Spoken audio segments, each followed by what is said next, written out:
Fala pessoal, tudo bem com vocês? Eu sou o Gerson Mourão e esse é o Talk Show de Negócios que tem alma. O nosso propósito com esse talk é mergulhar na trajetória inspiradora de empreendedores que transformam visões em realidade e criam um verdadeiro ecossistema de conceitos de inovação e empresas que têm propósito. Porque nós acreditamos que o verdadeiro empresário, o verdadeiro empreendedor, ele não vive só de números, mas dos impactos que ele causa para a sociedade e para as futuras gerações. Não é isso, Luiz? Sou Luiz Vasconcelos, advogado e investidor anjo. Sejam muito bem-vindos ao Soulbiz Talk Show, o espaço onde desvendamos os segredos por trás dos negócios que têm alma. Alma, esse negócio tem alma. Pra quem entende, bate palma. A excelência me acalma. Alma, alma, esse negócio tem alma. E hoje o Soulbiz tem a presença ilustre de um grande convidado que gerou uma grande ansiedade em todos nós. É uma pessoa que é um influenciador, que tem mais de 200 mil seguidores nas redes sociais.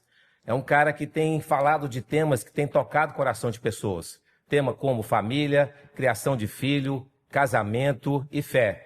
Essa pessoa também, que a gente vai conversar muito aqui hoje, também é um músico, ele é o vocalista da banda Canta o Verbo. Nós estamos falando de André Costa. Mas por trás desse músico, desse pai, desse educador familiar, também existe o empreendedor. O André, além de músico, está aí com a banda Canta o Verbo, com mais de 2 milhões de plays no Spotify, demonstrando assim de forma clara que a sua voz chega e conecta pessoas naquilo que ele tem feito. Mas por trás desse cara que a gente está falando aqui de músico, de educador familiar, também existe o empreendedor. O empreendedor que está à frente, juntamente com a sua família, de uma grande escola de educação aqui em Ipatinga, que é a Educação Criativa. Uma escola que tem projetado alunos para as grandes faculdades, exportado alunos para as faculdades no exterior. E muitas das coisas que acontecem na Escola de Educação Criativa está relacionada com os princípios, com os valores que nós iremos discutir aqui, que o André vai trazer para a gente aqui hoje. Então, André, muito obrigado pela sua presença, sua ilustre presença, grande André, em todos os sentidos. A gente está muito feliz em receber você aqui, estamos ansiosos para falar um pouco de negócio que tem alma, falar da educação criativa, falar de família, de fé, de princípios, Seja muito bem-vindo ao nosso Talk Show. Eu que agradeço, Gerson, Luiz. É uma honra estar aqui, podendo conversar com vocês, pessoas que estão fazendo a diferença aí na nossa região, trazendo inovações e também falar daquilo que a gente ama, que é a missão, a vocação de fortalecer famílias, de fortalecer a fé das pessoas, a formação das próximas gerações, tanto dentro de casa quanto também no ambiente acadêmico, que é parte da minha vocação também, tanto como professor como empreendedor. E vai ser um prazer aqui a gente poder destrinchar um pouco desses temas, falar e aprender com vocês também. André, aqui na Soulbiz nós acreditamos que empresas não são só negócio ou dinheiro, mas a experiência como tratam as pessoas. Você se lembra de alguma experiência recente que alguma empresa tenha te atendido de uma forma tão especial que você possa ter pensado assim, esse negócio tem alma? Então, essas experiências são muito recompensadoras, Porque muitas vezes elas vêm em empresas de alto investimento, mas muitas vezes em empresas de pequeno investimento. Eu tenho a convicção que o Brasil ainda tem que avançar muito em prestação de serviço. Como eu morei no Canadá há 6 anos, casei com uma canadense, na cultura norte-americana, quando você senta num restaurante, você sabe que vai vir alguém, um garçom, que vai estar ali para fazer a sua experiência ser a mais prazerosa possível. E no Brasil, em vários lugares que eu já fui, você não tem essa experiência por uma questão cultural, Quem senta para visitar não valoriza aquele serviço, porque ele fala assim, eu já estou pagando a comida, então o problema é do restaurante. E as próprias pessoas que estão ali servindo, como tem uma questão de compensação também, talvez elas não apresentam, vamos dizer assim, um cuidado humanizado com você, de te receber bem, saber se você está precisando de alguma coisa.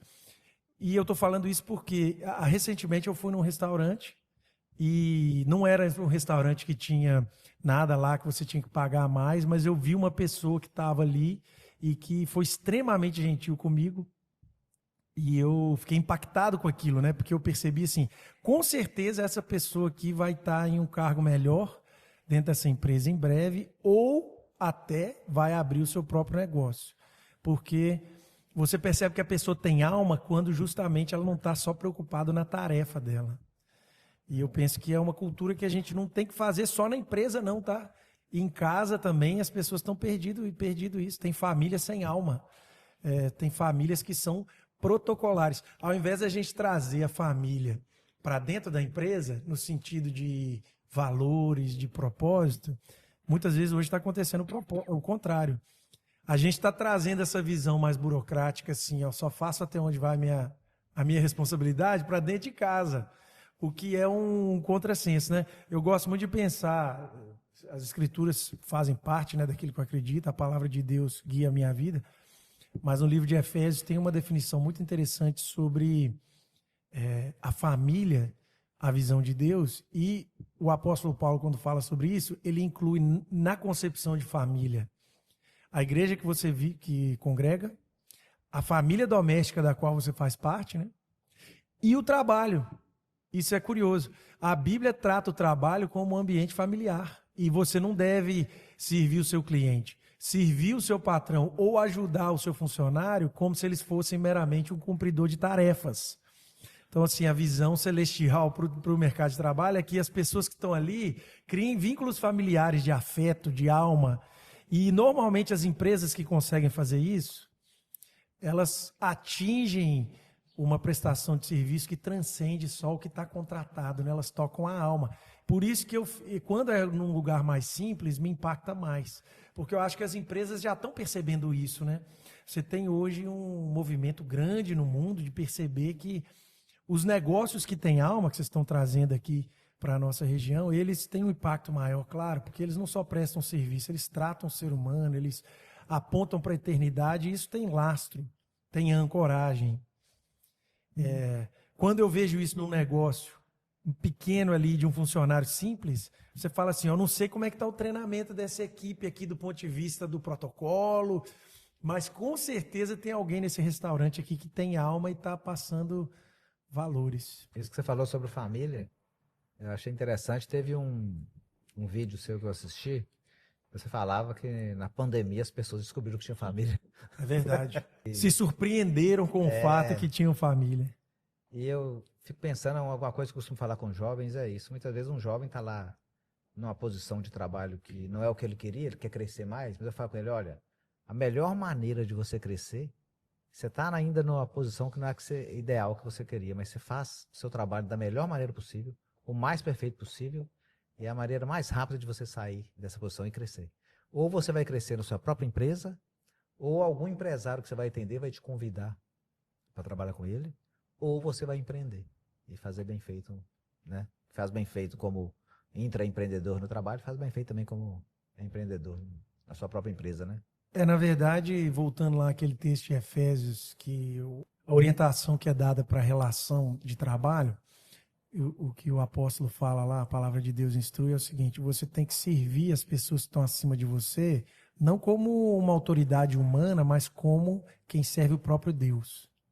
Então, olha o nível de liberdade que a visão cristã dá para qualquer trabalhador. Por exemplo, Jesus, em uma das passagens dele, ele fala assim, quando você serve um copo d'água para alguém, em nome de Jesus, né? Você faz isso para Jesus, você está fazendo um serviço real. Então, olha a ressignificação do trabalho que a fé, que a alma, que a conexão com a alma eterna traz para a gente. Quem segue dessa maneira, ela vai crescer.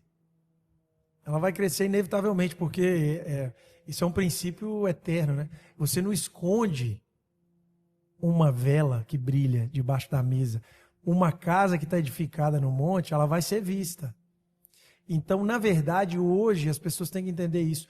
Independente de onde você está, não falta nada para você fazer um trabalho excelente. A não ser o seu comprometimento e a compreensão de que tudo que a gente está fazendo é para Deus, né? A gente está conversando aqui, mas eu tenho plena convicção que Deus está assistindo essa fala. Ou seja, o que eu falo aqui está conectado com valores eternos, né? Lá na educação criativa, meus pais colocaram muito essa cultura empresarial nos colaboradores, né? Tem sido muito abençoado com as pessoas que têm se achegado, são pessoas assim altamente dedicadas, comprometidas com o valor da família. Mas as reuniões administrativas lá, eu posso dizer incontavelmente. Quantas vezes a gente repetiu isso, parafraseando a palavra de Deus, que é, olha, todo mundo aqui, em primeira instância, você trabalha para Deus. Se você não entender isso, você não está apto para trabalhar em nenhuma empresa, não é só que não, em nenhuma empresa. Isso aí. Teve um insight aí, viu? Servir é libertador. É libertador.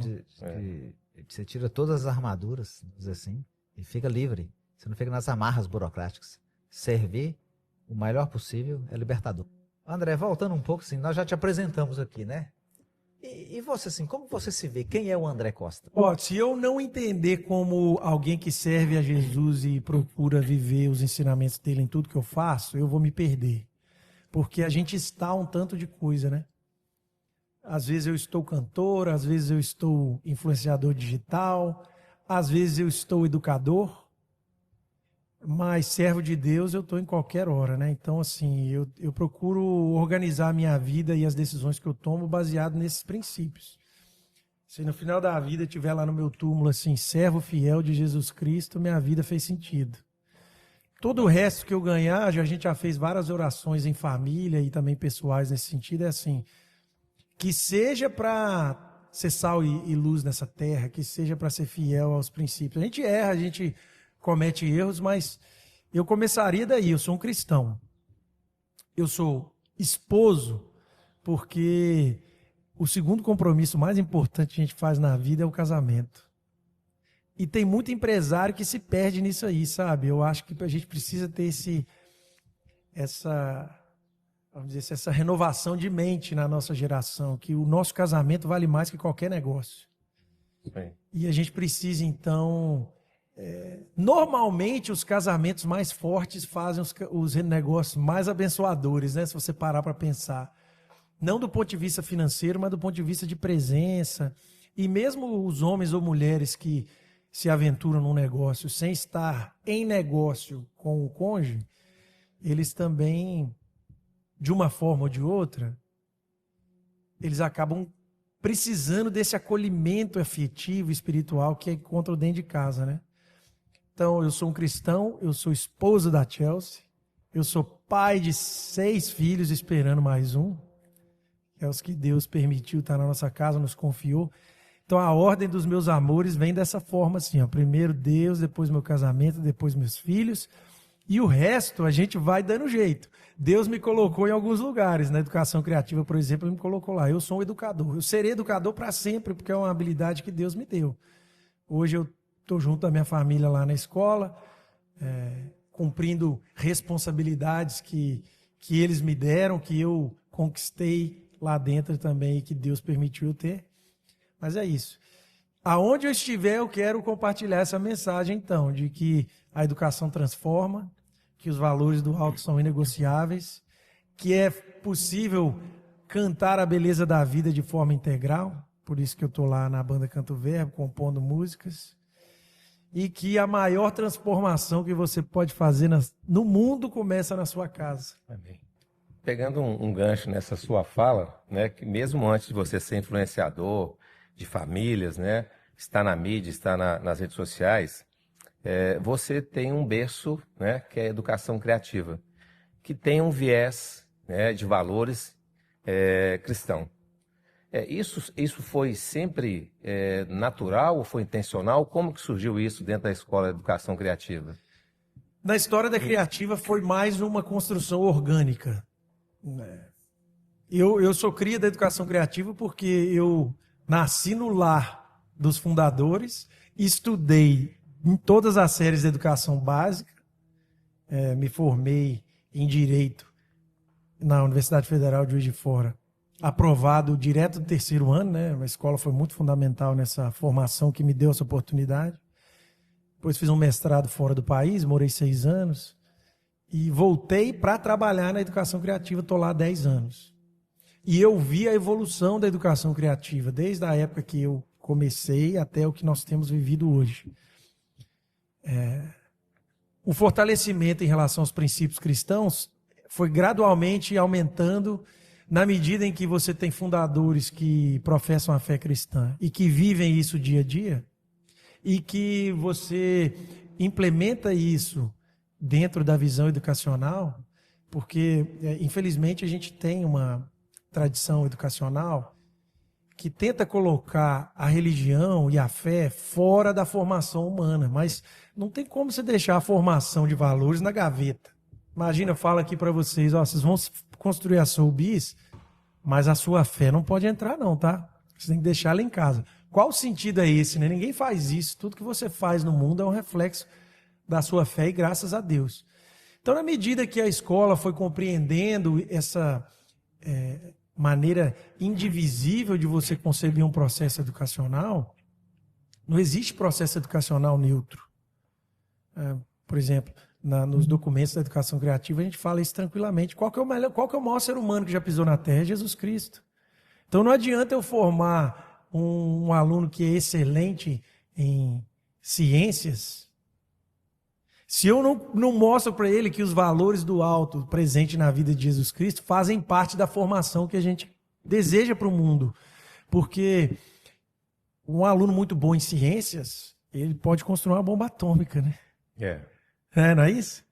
Se ele não tiver moldado, amoldurado à luz do ser humano, à imagem e semelhança de Deus, a técnica que ele admitiu, que ele conquistou, pode ser usada para qualquer lado. Então, na nossa visão, o princípio da fé, da espiritualidade, dos valores cristãos, eles têm que estar dentro do calendário dos alunos, né? Então, dentro da escola, a gente, com muita naturalidade, os alunos fazem um devocional diário. A gente tem um livro que chama Bom Dia Amigo. Os alunos ganham esse livro para que as famílias possam também fazer em casa, mas todo começo de dia a gente tem um momento de devoção, de prática espiritual. Os alunos têm momentos também para expressarem a fé deles dentro da semana. E as celebrações que existem também durante o ano, né? Natal, Páscoa. A gente tenta não perder esses momentos para nos trazer de volta para a essência da humanidade, né? Então, nós não queremos jamais negociar a educação de excelência. Está no gênese da escola. Criar pessoas à imagem e semelhança de Jesus é criar pessoas para ser excelente no que faz.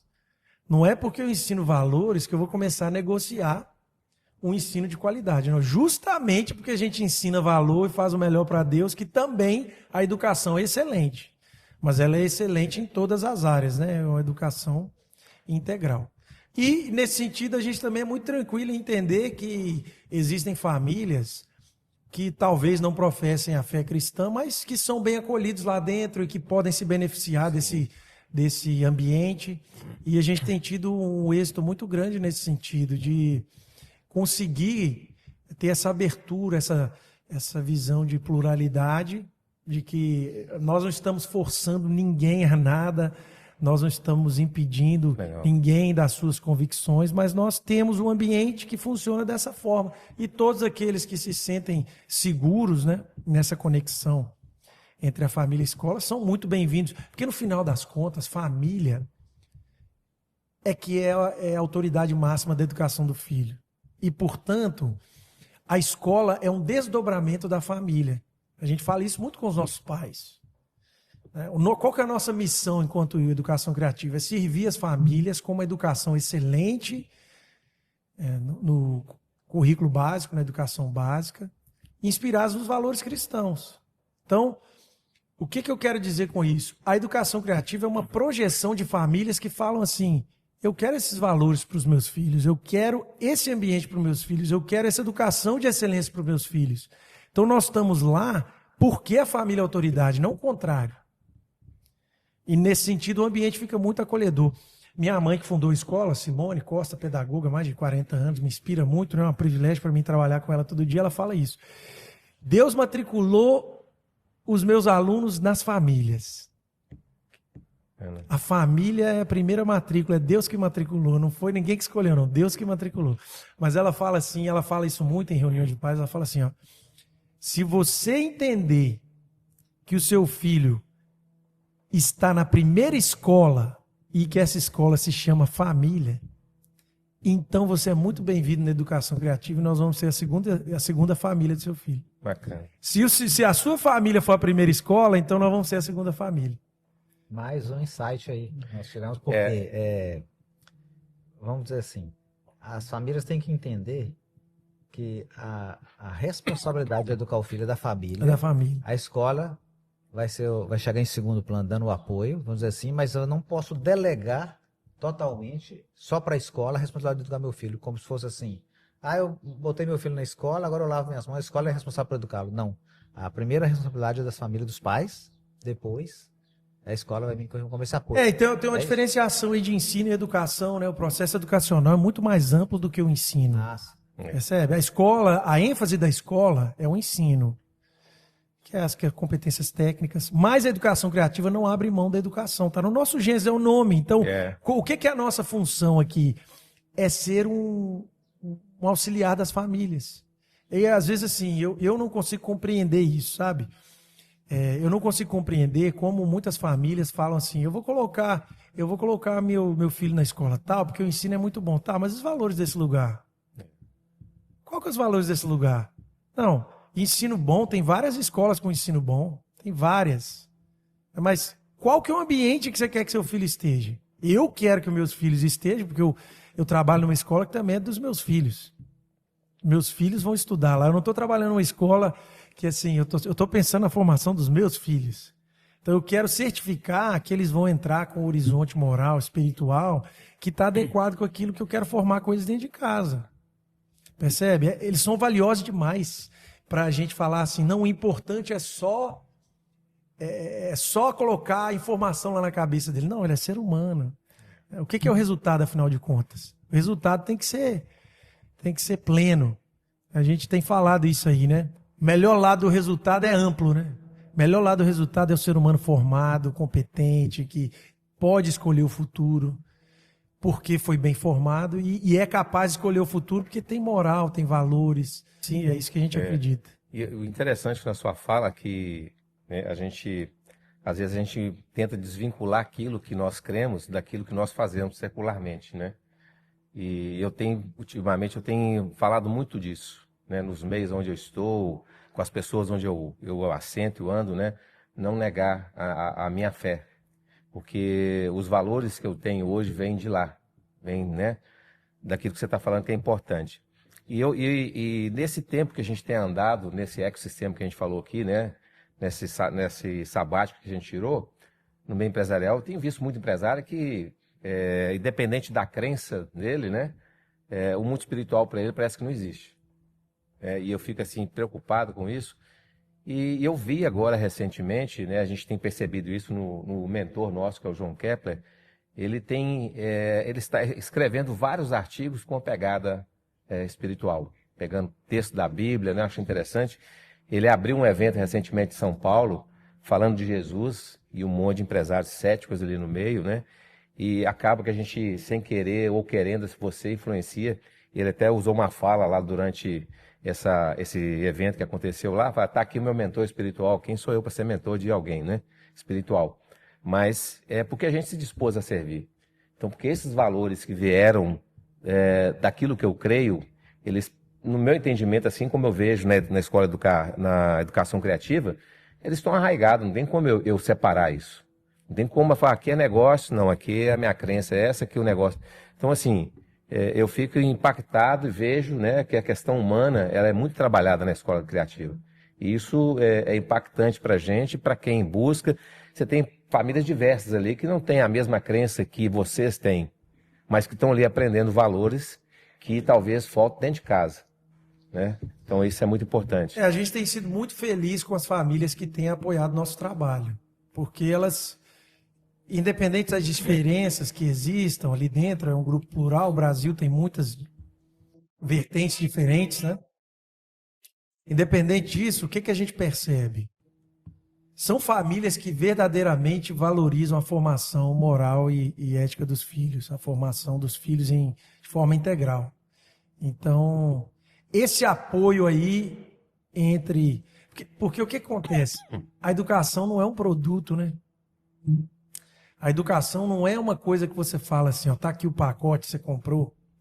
A educação é uma tarefa de muitas mãos. A escola, ela oferece um serviço de qualidade, com excelência, acompanhamento pedagógico, mas tem o esforço do aluno, tem o acompanhamento da família, né? Você pode pegar aí, a gente que acompanha o desenvolvimento de vários alunos, várias gerações de alunos, as famílias que acompanham vão ter um resultado melhor com os filhos, em todas as áreas.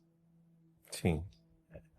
A escola também tem um limite da sua prestação de serviço, né? E às vezes não é nem assim a família que faz dever com o filho, não. Às vezes é o diálogo. Você fez.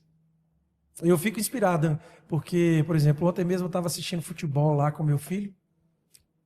Do meu filho estava fazendo futebol e tinha um pai de aluno da mesma sala do meu filho. E aí ele perguntou para o filho dele mais velho, perguntou assim, amanhã você tem a prova tal e tal, você estudou? Uma conversa informal. Às vezes é isso também. É mostrar que o filho está sendo visto, que o pai acompanha, que a prova dele é importante, Tá interessado que o nas calendário É. dele é importante, entendeu? Às vezes não é nem assim, então eu tenho que fazer os deveres com o meu filho. Não, a escola consegue caminhar da parte pedagógica, mas às vezes é perguntar o dever, ver se fez. Esse tipo de acompanhamento tem um impacto tremendo. É difícil você comparar porque são alunos diferentes, mas se você colocar, por exemplo, se a gente pudesse fazer esse experimento, o mesmo aluno com os mesmos potenciais que tem, acompanhado pelo pai ou não acompanhado pelo pai, a experiência vai dizer tranquilamente, o que tiver acompanhado pelos pais, que tiver sendo visto, ele vai ter um desempenho melhor. André, sobre esse ponto de você trabalhar sua família na educação criativa, eu consigo lembrar sobre esses trabalhos de mentoria que a gente tem feito. Tem um grupo formado pelo Theo Braga, que é filho do João Kepler, e eles trabalham com um princípio assim, forme sucessores, não herdeiros, vamos dizer assim, né?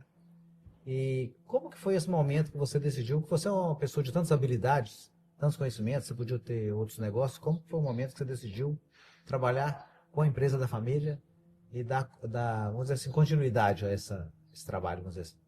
Ser um sucessor. Eu sempre gostei muito de ensinar. Sempre gostei muito de ensinar.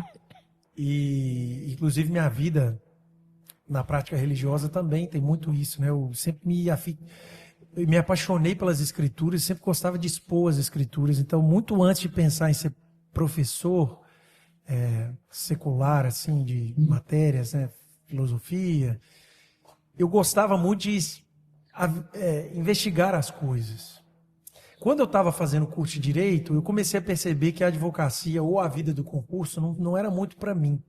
Que a minha paixão, minha vocação estava mais no ensino. E eu lembro que foi mais no final do curso que eu comecei a refletir assim, o que eu quero fazer da minha vida. E eu via a dedicação dos meus pais, a maneira que eles sempre se sacrificaram pelo ensino, pela formação de pessoas, e aquilo mexia muito comigo, né? Então, eu tomei uma decisão de que eu voltaria para a educação. Não necessariamente para a educação criativa, mas eu voltaria para a educação. Mais à frente, quando eu já estava lá fazendo mestrado, né, fora do país, e eu comecei a refletir assim, as oportunidades que eu tive por meio do apoio dos meus pais, e vendo também muitas lutas que eles tinham, né, em relação a demandas da empresa. Começou a fazer sentido assim para mim o seguinte, eu acho que eles estão precisando de um pouquinho de ajuda, sabe? E para mim foi muito gratificante porque eu creio que fui muito mais ajudado com a instituição do que eu ajudei a eles, com certeza, né? E eu pensei assim, se eu for em qualquer lugar do mundo hoje para trabalhar com educação, eu acho que não vai ter um lugar que eu vou ser mais bem formado do que lá, né? Perto dos meus pais, que eu vou poder contribuir, retribuir o apoio que eles me deram na minha jornada de formação e também fazer também um projeto específico, porque quando eu voltei, o que acontece? O Brasil estava vivendo ainda aquela crise do ensino de inglês em escola regular. Eu não sei se vocês se lembram, mas aquele inglês que vocês estudaram lá antigamente, do verbo to be, que fica assim. Então, como a minha formação está muito voltada para as humanidades, então eu tive aula no meu mestrado de inglês, tive aula de história, de filosofia, é uma exigência de inglês muito alta. Eu tive muito contato com a educação lá também. Então eu já voltei com uma visão muito clara de que essa era uma área da escola que tinha que avançar muito, que era o ensino de inglês. Então, logo quando eu voltei, a gente começou a fazer estudos e melhoramos o inglês regular. Depois a gente implementou um programa internacional, que hoje já na escola há 7 anos a gente dá dupla diplomação. Ou seja, o aluno está estudando aqui, mas também fazendo um currículo norte-americano. Então a gente tem alunos que saem com esses 2 diplomas. Inclusive alunos saindo para universidades internacionais, né? A gente teve alunos passando com bolsa em Yale, bolsa integral, mais de R$500 mil por ano. Outro aluno também passou em Amherst College, que é o segundo melhor college americano, que tem com bolsa integral. E mais alunos. Fora os alunos que têm tido... Que a questão da educação internacional, para ficar claro, não é se o aluno quer estudar fora. Às vezes a pessoa tem a visão assim, né? Não é o mundo que está dando oportunidade de você sair, o mundo está entrando, ele está batendo na porta. Assim, quem que está pronto aí? O Brasil tem 3% de pessoas que são fluentes em inglês. 3%. País com nosso potencial, cheio de oportunidade de negócio. Eu sei que tem muita gente aí agora com as tecnologias, eu vejo empresários aqui em Patinga que estão se virando com o chat GPT para traduzir, para pedir encomenda da China, de não sei aonde. As pessoas estão se virando. Mas você ser formado com essa habilidade é possibilidade, você pode escolher. Eu posso trabalhar fora, eu posso morar aqui trabalhando fora. Tem um aluno nosso que formou no Internacional há pouco tempo que ele já está trabalhando num ecossistema 100% em inglês, está na faculdade ainda, trabalhando remotamente numa empresa de programação internacional e já está assim, pagando consideravelmente suas contas enquanto estuda. E foi essa habilidade que ele teve, né, o diferencial da formação. Então, só para dar um exemplo, existia muita coisa para ser feita, porque o trabalho educacional ele é quase que infinito, né? Você vai formar um ser humano, quantas coisas você pode trazer para melhorar dentro da limitação do lugar onde você está. Então, foi uma mistura, né, de oportunidade com desejo de somar, que tem dado muito certo aí, graças a Deus. Estou completando esse ano 10 anos de educação criativa como colaborador, né? Que legal. E dentro disso que você está falando, né? Como que é a dinâmica de gestão de uma empresa familiar na área de educação, né, onde vocês lidam diretamente com mais de 1.500 pessoas, entre alunos, né, colaboradores e indiretamente com famílias, né? Como que é a comunicação? Como é que as coisas funcionam dentro desse processo de gestão de uma escola familiar? Na verdade, nós vivemos um processo de transição agora, né? Porque nós entramos, sempre foi uma visão lá da escola que os diretores têm que estar na sala de aula, né? Minha mãe esteve na sala de aula por muito tempo, depois, por uma questão de carga de trabalho, ela acabou saindo da sala de aula, mas ela é uma comunicadora, uma professora excelente, assim, quem já teve a oportunidade de assistir uma palestra dela, está na alma do negócio. Um bom diretor, se precisar de dar aula, ele tem que dar uma aula excelente. Né? Então, a gente já chegou como professores. Isso aí a gente sempre chegou dividindo tarefas administrativas com aula. Inclusive, eu estou na sala de aula até hoje na escola. Legal. E com o passar do tempo, a gente começou a assumir mais, gradativamente, responsabilidades dentro da gestão. Existe uma crise muito grande, tem muitas instituições e empresas que estão cumprindo esse papel, né? Vocês são uma delas, que é de educar os empresários, especialmente os empresários de natureza familiar, que é a maioria das empresas no Brasil. Elas têm um quê de muita informalidade, né? Vocês sabem disso? Sim. Então, o grande desafio nosso é a profissionalização dos processos e da gestão.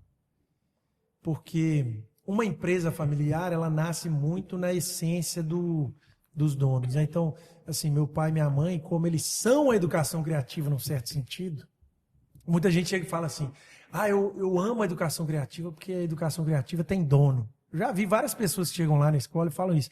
E tem dono por quê? Porque você vê uma pessoa e identifica, né? Meu pai e minha mãe, eles corporificam a instituição. Tem alma. Tem alma. A maioria dos processos, eles não foram só ensinados, eles foram visualizados, imitados. Então, os funcionários, eles se espelham muito no que eles são. O problema é que quando você vai fazer uma sucessão, a pessoa não fica lá eternamente. Então, a empresa ela precisa criar uns processos para que aquilo que está na alma também ganhe contorno de procedimento. A educação criativa tem muitos processos, sempre teve muitos processos, mas do ponto de vista da direção, quando você chega com... O meu irmão chegou antes de mim, depois eu cheguei, como que essas tarefas vão ser distribuídas? Como que a gente vai comunicar essas tarefas? Como que a gente vai prestar conta dessas tarefas? O que é um conselho de gestores e o que é uma reunião de direção? Essa é a luta da empresa familiar, que é você começar a destrinchar essas coisas, né? Quanto que a gente senta para falar de negócio do ponto de vista de investimento? E aí a questão, o problema da direção não entra, é outra coisa. Quanto que a gente vai falar aqui só de direção? O que é da sua alçada e o que não é da sua alçada? É uma aprendizagem constante. Né? E a gente está caminhando nessa direção. Já avançamos muito, ainda temos muito a avançar, mas tem sido um desafio, não. Um desafio de atritos também, né? Sim. A vida familiar não é perfeita, a vida empresarial também não é. São muitas cabeças ali criativas. A nova geração que chegou, eu e meu irmão, a geração que fundou a instituição, que é meu pai e minha mãe. É claro que existe uma fusão de horizontes, vamos dizer assim, né?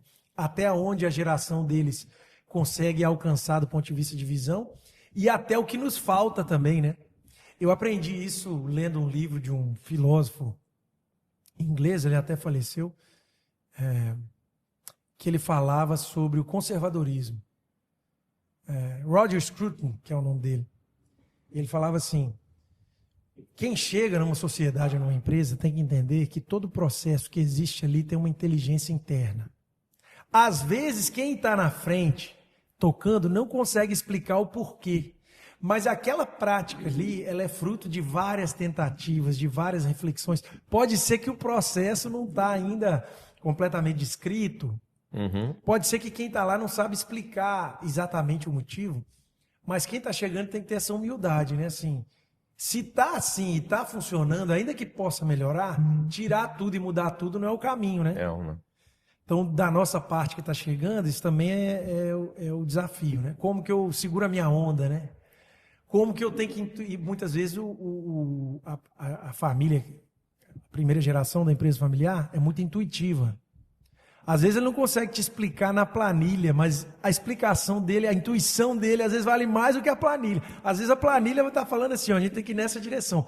Aí ele fala assim, essa direção não vai dar. Aí você fala assim, quer saber, vou ouvir. Aí não vai numa outra e deu muito super certo. Porque tem isso também, né? Você falou lá no começo que vocês acreditam que a gestão não é só número. Toda gestão tem um intangível. Sim. Às vezes minha mãe fala assim, filho, você podia fazer aquela palestra ali para os pais, para a educação infantil. Você tem tanta coisa para cooperar, para ensinar. Eu falo assim, mas mãe, você tem que entender. Não é o quê, muitas vezes é quem. Quando a minha mãe fala, é uma pessoa que viveu 40 anos, que educou um filho. Eu estou aqui hoje por benefício dela. Meus filhos, minha mãe tem netos, meu pai tem netos. Então, quer dizer, a palavra deles tem mais peso. É bom que eles deem abertura para a gente e tudo, mas alguns papéis beneficiam muito a empresa. Então, o legal da empresa familiar é essa redescoberta das funções, né? Às vezes, a primeira geração ela vai abrir mão de algumas operações para focar naquilo que ninguém consegue fazer, que só o que ela traz para a empresa tem o valor, né? E é essa aprendizagem que a gente tem vivido, tem buscado, dialogado. É uma cultura que vem lá né, vamos dizer assim, dos seus pais, que não pode ser relegada assim e mudada de uma hora para outra, né?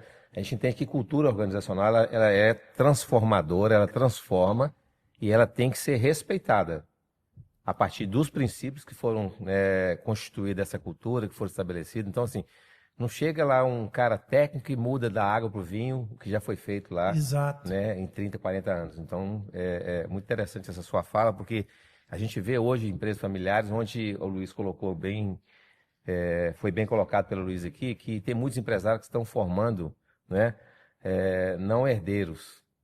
Estão formando o quê? Gente que estão deixando o quê? Um legado, que estão construindo, que não estão preocupados com os bens patrimoniais da empresa, mas sim em dar continuidade, deixar um legado daquilo que o pai construiu, não destruir aquilo que o pai construiu. Perfeito. Eu gosto de pensar, quando a gente conversa lá com, por exemplo, a equipe de marketing, a gente pensa muito nisso, né? Como eu sou da música, eu penso dessa forma. Se eu ouvir uma música que desafina, assim, o instrumento está desafinado, na hora você fala assim, opa, isso aqui não tinha que estar aqui, não. Né? Eu vejo muito isso. Existe uma harmonia da marca, uma harmonia do projeto. E você tem que sempre perguntar, o que a gente está querendo fazer está afinado com essa harmonia, com a essência? Eu não posso desrespeitar a semente. Entendeu? A semente para germinar. Então eu vejo que a geração que chega, ela precisa olhar para a essência do negócio e falar assim, ó, dá para potencializar mais, mas eu não posso querer mudar o que é.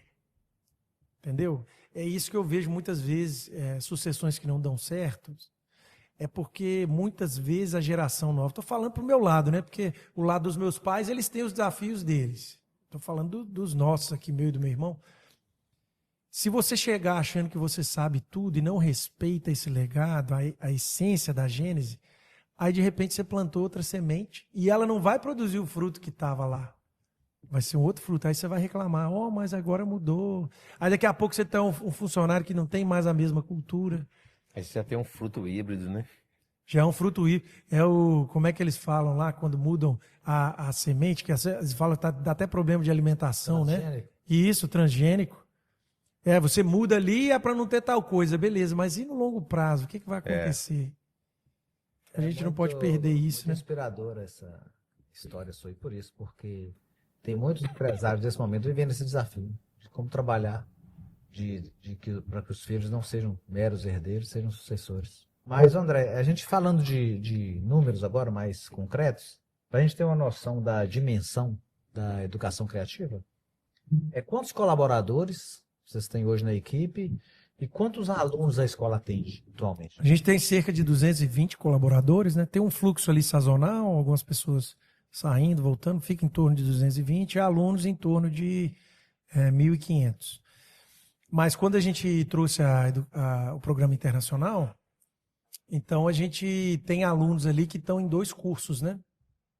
Então isso também foi uma certa expansão. Embora o número de alunos, de pessoas que estão ali, a gente acaba prestando mais serviços. Hoje tem o programa internacional, a gente tem o tempo integral também para aquelas famílias que têm dificuldade, né, de acolher os filhos em casa em algum período da tarde do contraturno, por conta de trabalho, limitações familiares. A gente também tenta dar esse apoio. Mas é isso aí, são em torno de 1.500 alunos e 220 colaboradores. É um número expressivo, né? E eu fico pensando nesse desafio. Como que vocês conseguem conciliar, manter a qualidade, preservar esses princípios e valores, que são a marca registrada da educação criativa, né, com esse número expressivo? Como vocês conciliam isso?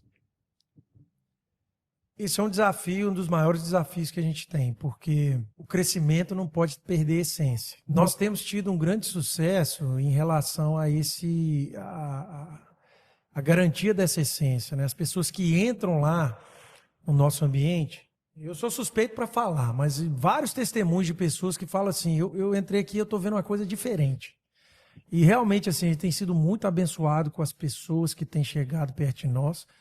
E aqui eu falo os colaboradores, as famílias que têm escolhido a nossa escola e os alunos também.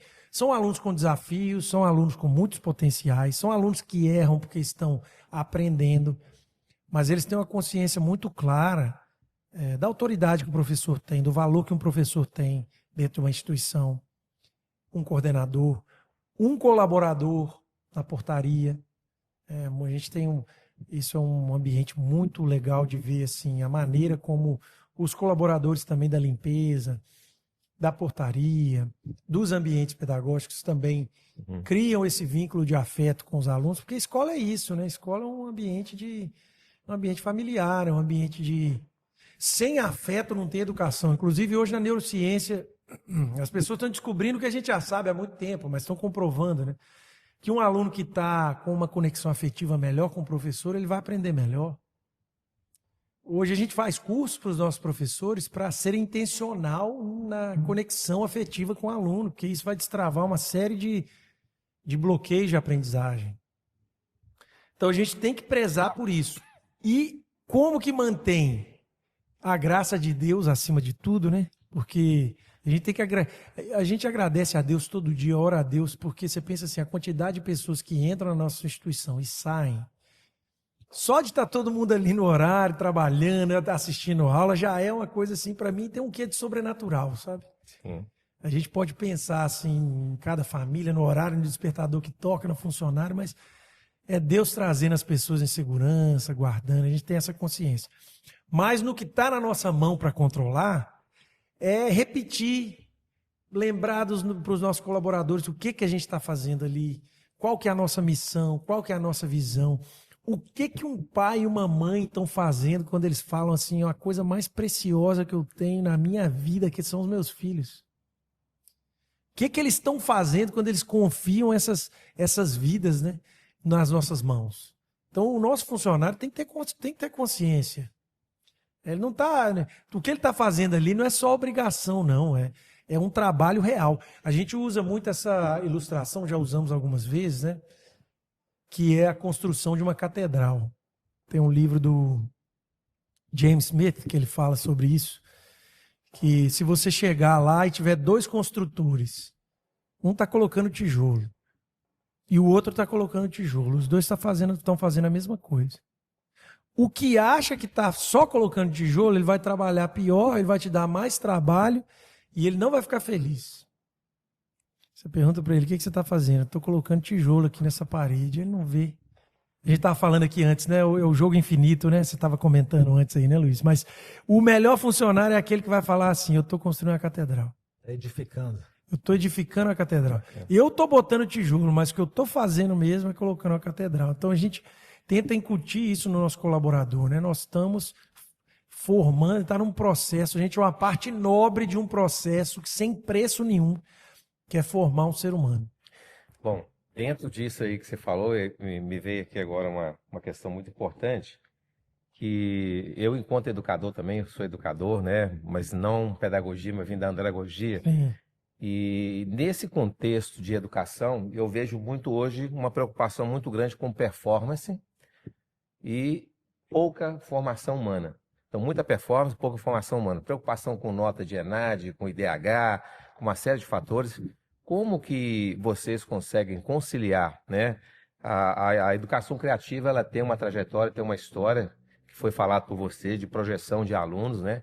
E como que está a questão da formação humana, né? A preocupação que vocês têm, não só com números, que a gente acabou de citar aqui, que nem tudo é número, mas é formação de conduta, de caráter, de personalidade. Como é que isso está sendo associado com a performance que vocês têm hoje? Essa é a gênese da nossa escola, do nosso projeto educacional. Formação integral, você não pode abrir mão de nada. Eu vejo muitos projetos pedagógicos que vão falar assim, a gente tem que formar o ser humano, e aí isso acaba servindo como dizer assim, você deixa um pouco de lado a questão acadêmica. Eu vejo outros projetos que é assim, não, é nota, e a questão humana fica de lado.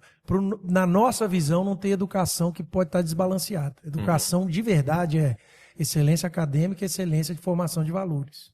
Isso. Então, para a gente, é saber que tem hora para tudo. O Provérbios vai falar isso, né? Eclesiastes, aliás, tudo. Isso. Tem hora para tudo. Né? E a gente tem que saber, então, qual que é a hora de pegar o aluno e falar assim, agora nós vamos prestar atenção na matemática e nós vamos fazer o melhor possível. Agora nós vamos falar de formação de valores. Ok. Então vamos fazer o melhor possível. A gente tem que colocar o nosso professor com com o pé em cada uma dessas coisas. Se ele pensar só em resultado, para a educação criativa não serve. Porque o ser humano, o resultado é do ser humano para outros seres humanos e para a glória de Deus. Se eu pensar só em formação humana, não adianta você ter os bons valores, mas não ter as ferramentas para potencializar esse bom valor.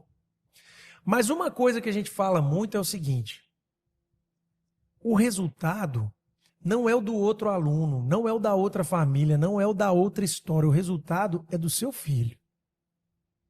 E eu falo isso porque, deixa eu comparar um pouquinho aqui, a formação, o horizonte da educação brasileira e o horizonte da educação internacional. Nós podemos falar isso porque hoje a gente tem um programa internacional e eu falo isso com as famílias tranquilamente. O Brasil tem muitas virtudes no seu processo educacional, mas o Enem, que é a prova do vestibular, da qual a gente tem obtido muito êxito, muitos bons resultados, aprovados alunos pelo Enem, nas melhores universidades do país. Mas o Enem ele tem uma visão míope em relação à formação integral. Por quê? O processo de seleção de um aluno do Brasil é uma prova. Uma prova complexa, que tem habilidades, mas é uma prova.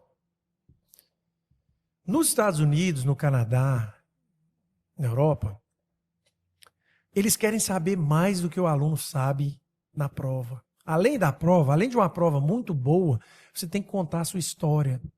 Você tem que falar o que você fez na sua vida, quem que você ajudou, qual serviço voluntário que você fez, o que você quer fazer com a faculdade que você quer realizar, entendeu? Então veja que os Estados Unidos estão na frente, o Canadá está na frente, não é só por acaso, não. É porque o projeto educacional deles volta para a reflexão de quem eu sou, para que eu quero realizar, quem que eu sou no mundo, o que eu quero realizar no mundo, a que propósito serve a minha formação. Então, por exemplo, a gente tem lá na escola, eu já citei, né, um aluno que ganhou uma bolsa de estudos em Yale. Aluno excelente, assim, é aluno que você conta no dedo na geração que ele formou. Mas nós temos alunos que não vão vir com esse pacote de habilidades e tá tudo bem. Eu não posso oprimir uma casa, eu não posso oprimir um ser humano porque ele não dá o resultado que o fulano de tal X ou ciclano Y dá. Eu acho que a desumanização maior é essa, é você colocar todo mundo numa forma e falar assim, se você não consegue esse resultado X, você não presta para a sociedade. Isso não existe. Até porque um fato importante nisso que a gente observa muito hoje, eu estou no mercado empresarial, as empresas estão contratando pelo currículo, que é a questão da competência, estão demitindo pelo comportamento. Exatamente. Ou seja, o cara tem formação técnica, ele é bom, mas é um cara que não tem conduta, não tem ética, não tem caráter. Então, assim, tem muita gente formando técnicos e esquecendo da formação humana. E eu digo mais, olha só, você está falando é excelente, e eu digo mais. O que eu percebo, muitas vezes, eu gosto de ler muito, né, assim, sobre os limites da inteligência humana, é uma área que eu tenho um certo interesse. E aí, às vezes, eu acompanho a descrição de profissões por exigência de QI. Então, os estudiosos vão falar assim, que profissão X, você tem que ter um QI mínimo Y, porque senão as competências e a complexidade daquela profissão não vai permitir. Quando você começa a fazer essa decodificação, você percebe que a grande maioria das profissões não exigem o QI elevadíssimo. Eles estão na média. E o diferencial, então, não é a inteligência, o hardware, mas é o software, vamos dizer assim. É como que você lida com pessoas, como que você trata essas pessoas, o seu tato, os seus valores, a sua ética, entendeu? Então, se a gente começar a tratar o ser humano pelo que ele é e entender que cada filho, cada alma que entra ali na educação criativa, cada estudante que entra ali, tem um propósito na Terra. Eu falo isso com a reunião de pais, quando eu vou apresentar, por exemplo, programa internacional, eu falo isso. Seu filho é único na Terra. Nós acreditamos que ele é imagem e semelhança de Deus. Ele não está aqui por acaso, e ele está aqui para cumprir o propósito. O propósito dele não é ser o aluno X que vai tirar a nota tal. O propósito da sua família não é ser a família que tem o filho X que vai conseguir tal. Eu gosto de citar essa história para meus alunos na aula de filosofia lá, eu também dou aula de projeto de vida, eu cito essa história quando a gente está falando sobre custo existencial na aula de projeto de vida, né, que é uma matéria nova que surgiu. E custo existencial é o seguinte, é você querer ser algo sem considerar o custo existencial para ser aquela coisa. Então todo aluno fala assim, eu quero ser um empresário muito rico. Você já parou para pensar o que um empresário muito rico tem que fazer? O que ele tem que abrir mão? Qual que é a vida que ele vai seguir? Então vamos pensar sobre isso, né? Aí quando eu estou falando para eles, eu conto a história da Branca de Neve. Desculpa dar essa volta aqui, mas eu acho isso fantástico. Não é da Branca de Neve, não, da Cinderela. Quando a Cinderela perde o sapatinho dela, no conto original, o príncipe vai nas casas para ver se o sapatinho cabe no pé e ele saberia quem que era a Cinderela. Ele vai na casa da Cinderela, que está presa no sótão, e quem recebe são as irmãs adotivas da Cinderela, né? E aí elas, para caber no sapatinho da Cinderela, a Disney não mostra isso, mas o conto original é isso. Para caber no sapatinho, elas começam a cortar o próprio pé, a mutilar. Olha que cena horripilante, né? Eles vão cortando um pedaço do pé, saindo sangue para caber dentro do sapato. E o que o conto está contando é exatamente isso. Quando você quer entrar num sapato que não é seu, você se destrói, cara. Você vai perder o seu filho, você vai perder a sua família, porque você está querendo impor sobre a sua família e sobre o seu filho um resultado que às vezes nem vai ser bom para eles. O que a gente fala muito lá é assim, o seu filho tem que ser o melhor que ele pode ser. A régua do seu filho não é a régua que eu vou impor necessariamente. As regras de aprovações hoje, elas são regras relativamente razoáveis. Você não tem mais hoje no processo educacional aquela régua de reprovação que era um estouro, né? Que tipo assim, não passou, acabou, repete de novo. Não tem isso. Tem adaptação para... Quando você reprova um aluno hoje, é porque você tem dados mesmo que o aluno não quer. Ele precisa daquilo porque é direito dele estender o processo de aprendizagem, entendeu? A gente não fala mais em reprovação como uma punição. A reprovação é um direito. Porque você tem o direito de, no seu tempo, conseguir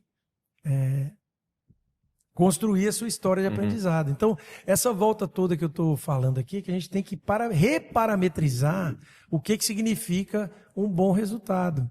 Claro, ele tem aspectos objetivos, claro, de competências mínimas, claro, mas eu não posso mirar no outro. Sim. Eu não posso querer o resultado que é do outro. Então o pai tem que ter essa consciência, porque quando o filho começa a perceber que ele está sendo comparado o tempo todo com o outro, que o padrão é a vida do outro, que ele tem que ser o outro para ser aceito, você já está refutando o que você recebeu como filho. A gente não para pensar nisso. Né? A gente foi inserido numa família para ter uma história. A gente fala muito isso, né? À luz das escrituras, filhos são flechas. A flecha que Deus te confiou, ela tem uma madeira específica, um tamanho específico, uma ponta específica. Você tem que trabalhar com ela. A gente quer o quê? A gente quer o resultado que está lá fora e nega a missão que a gente recebeu. Mais um insight que a gente tirou aí, ó. Hoje, a gente estudando sobre empreendedorismo, a gente está aprendendo que não é só sobre vitórias. As pequenas quedas são fontes de aprendizado. Então, tem muitos empreendedores que, ou até como no meio dos investidores anjo, eles verificam, às vezes, um currículo de um fundador de uma empresa que eles vão investir. Se o cara já teve pequenas derrotas, quedas, aquele sinal de aprendizado, né? Então, tem até um ditado, uma história que é contada, e eu também não sei se a procedência é verdadeira, mas já ouvi dizer que um inventor, por exemplo, da lâmpada, Thomas Edison, alguém perguntou para ele, é verdade que você... até conseguir terminar a invenção da lâmpada, você errou 1000 vezes? Aí ele teria respondido assim, na verdade eu posso dizer que o processo de invenção da lâmpada tem 1000 fases, 1000 etapas. Não sei se essa história é verdadeira, não sei a procedência. Mas o significado né? O aprendizado é importante. E coisas desse tipo. Então, a reprovação em si, né, são fontes de aprendizado. As pequenas quedas são fontes de aprendizado. No meio do empreendedorismo também, a gente vê que não é só o conhecimento intelectual, não é só o desempenho. Quando a gente fala de QI, também tem a questão do inteligência emocional. Sim, estão falando muito disso. Eu lembro de uma palestra do Ricardo Basaglia, da Michael Page, que é uma grande empresa de headhunter, né, caçadora de talentos aí para grandes empresas, grandes executivos, né? Eles falando que hoje eu vejo que a Criativa está nesse contexto aí. Fala-se muito nos produtos em experiência do usuário. estão falando muito agora na empresa ser atrativa para o funcionário trabalhar é a experiência do trabalhador, do funcionário. A retenção virou um Então, problema a sua grande. empresa ser atrativa e o funcionário ter orgulho de trabalhar naquela empresa, né? Então eu vejo que a Criativa está nesse sentido aí. E muitas vezes a pessoa acha que a atração é só o salário que paga, né? E não é, né? Principalmente para essa geração nova aí, geração Z, que está chegando agora, que é uma geração que quer se realizar no trabalho. Diferentemente de outras gerações que iriam assim, quero só meu sustento e tá bom, segue a vida, né? Vou ficar aqui, plantei meu pé, vai é a vida. É a vida, tem um chefe ruim, tá a vida. Isso não existe mais. É uma geração que está chegando com um desejo de propósito, né? André, aqui na Soubis, nós estamos preocupados em trabalhar com várias vertentes, além de ajudar as empresas a prosperarem, além de ajudar a reerguer empresas que estão em dificuldades, nós também estamos preocupados em que as empresas executem a sua trajetória com compliance, mas assim, cumprindo os requisitos legais e tudo.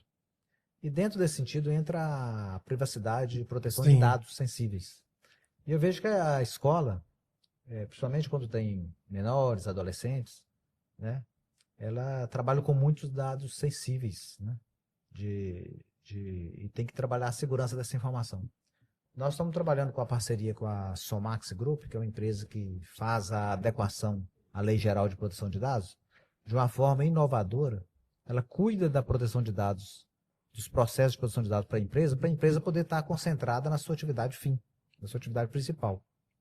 Nesse contexto, eu queria ouvir de você, como que vocês trabalham isso? Vocês têm um número de funcionários expressivo, né? Mais de 200 colaboradores.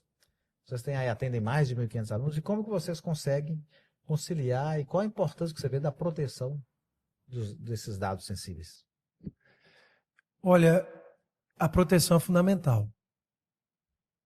Ela faz parte de um tratamento mais humanizado com as pessoas. Foi um ganho para o meio empresarial e também para a sociedade brasileira, essa questão de proteção de dados. E eu não me recordo exatamente os dados, mas eu sei que essa lei foi anunciada com uma certa antecedência e entrou em vigor. Se não me engano, 2016. Foi dado alguns anos para as empresas. Foi 2018 que ela foi expedida e em 2020. 2020, exatamente. Então, as pessoas tiveram ali alguns anos para se adaptar. E havia uma discussão também ampla na sociedade, então muitas agências começaram a educar as pessoas. Nós temos uma parceria educacional com o Positivo e eles, junto com a Patrícia Tech, que é uma pessoa muito conhecida na área do direito, digital, cibernético, coisas desse tipo, ela criou um selo na época que o Positivo lançou para as escolas. Falaram assim, vocês podem fazer parte desse selo, que eles fizeram assim 4 ou 5 edições do selo, que você, ao ganhar aquele selo, você já estava se preparando para quando a lei viesse. Então, nós conseguimos fazer todos os selos e recebemos esses selos, né? Hoje eles não fazem mais sentido a gente falar, mas na época era uma sinalização que a gente estava andando na frente. Sim. E nós temos um setor lá na escola que cuida da proteção de dados e ele passa por algumas etapas, né? Não é uma área que a minha direção tem, vamos dizer assim, alçada, né? É uma parte da diretoria que o meu irmão cuida, mas a gente está sempre conversando e trocando ideia. E eu posso te informar o seguinte, nós temos um sistema acadêmico que gera as informações das famílias e dos alunos e dos professores. O grande cuidado da proteção de dados ele não é só uma questão de segurança contra criminoso, ele também é uma questão de clareza, né? Meu irmão me explica isso. Ele fala assim, olha, não é só para o criminoso não chegar, porque o criminoso ele dá um jeito, né? Vamos dizer assim, a gente teve caso em 2020, na época da pandemia, de sequestro de dados, né? Vocês devem ter. Sim. Pessoa aqui na nossa região teve muita gente com isso, teve que pagar dinheiro alto para pegar de volta. Mas o meu irmão me explicou de curso que ele participou e tudo, ele fala assim, é também uma questão de dar só o necessário para as pessoas, é uma questão de clareza também. Então, por exemplo, a gente tem funcionários que eles não precisam saber o endereço onde o pai mora. Não tem necessidade nenhuma. Às vezes ele tem que saber só o primeiro nome, às vezes não precisa saber nem o sobrenome. Ele, por exemplo, se ele tem que saber o nome do aluno, obviamente, mas não precisa saber todos os dados do aluno, nem todos os dados da família. Então, esse sistema vai nos dando, vamos dizer assim, uma clareza e um fluxo seguro e eficiente. Porque, escola principalmente, né? Você pega aí há 15 anos atrás, muitas escolas você chegava assim e falava assim, eu quero a lista da turma tal, tá aqui, ó. Aí lá tinha o telefone, o endereço, às vezes compartilhava com Vendedores de turma. livros. E aí muitas vezes alguém pegava um pai que era vendedor de alguma coisa e você está... Hoje em dia tem um preço para esses dados, né? Assim, ele é até comercializado, muitas empresas comercializam isso e há uma discussão ética e moral sobre essa questão e tem limites legais também para isso, né? Para ser divulgado tem que haver consentimento. Exatamente. Mas na verdade também é aquele negócio, né? Na maioria das vezes, quando você está entrando no aplicativo, é porque a lei é mais do que a lei, né? Na verdade, a gente tem que ir para o espírito da lei. A lei também tem alma. Aí o que acontece? Você dá um clique lá, um ok, você nem liu uma letra miudinha, você já entregou os seus dados, é o que mais acontece. Então lá na escola a gente tem essa preocupação. Mas além dos prestadores de serviço, dos funcionários, dos alunos, tem um outro problema também que é a proteção dos dados da escola, né? Porque a gente está produzindo conteúdo o tempo inteiro, a gente está fazendo matrizes, a gente tem filmagens, a gente tem reuniões que são feitas, isso tudo também demanda uma organização e uma proteção. Eu creio que o avanço disso nunca vai parar, porque na medida em que você cria barreiras, infelizmente o mal se dedica para vencer aquelas barreiras. Isso é igual a questão de vírus, né? Vai estar sempre ali uma evolução do que vai chegar a destruir. Então, a escola está sempre buscando e aberta, né, as soluções e as possibilidades para cada vez melhorar mais. O que a gente não abre mão é o compromisso. É a privacidade dos alunos. Aliás, o próprio resultado do Enem sofreu um grande impacto disso, porque os microdados eles começaram a ser limitados, porque com microdados você conseguia você conseguia reorientar para achar qual aluno, o endereço do aluno, onde que ele estava. Você conseguia dizer assim com a pesquisa, sua prova foi tal, você tirou tanto. E aí houve uma discussão muito grande, né? Os dados hoje eles não são liberados como eram antes do Enem, justamente por isso. Eu acho que é um ganho, mas demanda bastante trabalho, né? São os métodos de anonimização, tanto quanto possível, né? Porque, vamos dizer assim, na verdade, a gente já viu história aí que grandes empresas já foram invadidas, não existe sistema prova de invasão. O que importa no compliance é você tomou as medidas suficientes para cumprir a legislação, né? Você não foi negligente. Ninguém está à prova 100% blindado de problemas. O importante é não ter sido omisso, vamos dizer assim, e tomou medidas. Cumpriu as medidas razoáveis para evitar problemas. E a gente diz que esse processo de trabalhar com proteção de dados ainda está no processo de educar a sociedade, né? Essa lei geral de proteção de dados ela foi basicamente modelada pela GDPR, né, da Europa, ou seja, lá fora já tem essa consciência, né? Aqui no Brasil a gente vai trabalhar, é um desafio para as empresas hoje estão enfrentando de fazer a proteção de dados, mas ainda está num processo de educar o mercado. As empresas maiores que já fazem, já estão cobrando das menores que se relacionam com elas, de fazer esse processo. E aí vai. Então é um trabalho. Mas a questão das vendas online também aceleraram, desumanizaram mais ainda, né? Porque antigamente era uma coisinha ali, outra que vazava, era uma coisa local. Hoje em dia, né, com o uso generalizado aí e pelo acesso, você acaba expondo demais as pessoas, né? Tanto questão, por exemplo, hoje é um problema, conversa com as pessoas, toda hora você está em um lugar, toca o telefone, você vai ver quem que é. Ninguém atende telefone mais, eles estão criando um mundo que ninguém quer atender telefone mais. Mas é muito bom essa questão da educação aí. O mercado vai ter que adequar, inevitavelmente. O que eu vejo, assim, do ponto de vista da lei brasileira, é que o Estado é muito, às vezes, devagar em conseguir acompanhar o movimento e normalmente eles vão nas empresas maiores para ver a adequação. As menores vão ficando aí e tal. Então, Isso é um processo de evolução, vai pegando, por exemplo, nós já tivemos aí grandes redes de farmácia sendo autuadas, porque estava aquela questão de condicionar um desconto a pegar os dados do CPF das pessoas, Sim. coisa do tipo. Tinha a ver com plano de saúde também, né? Nós já Que depois vimos- passa, né? O que a sua compra de farmácia vai para o plano de saúde, afeta. É importante a cadeia. pessoa saber se a pessoa deu consentimento ou não, né? Tem muitos dados sensíveis que às vezes a pessoa nem lembra, nem percebe que está tratando. Por exemplo, as imagens de CFTV, onde circulam menores, ali já é um dado sensível que está sendo tratado, imagem de criança, né? Eu vi que tem uma discussão grande, até a igreja que estão transmitindo, né? Tem que tomar algumas medidas Sim. de colocar. Cuidados, né? É uma educação que vem para o bem e a gente tem que estar atento. André, saindo um pouquinho aqui do campo empresarial, né? Vamos entrar um pouquinho na vida do André.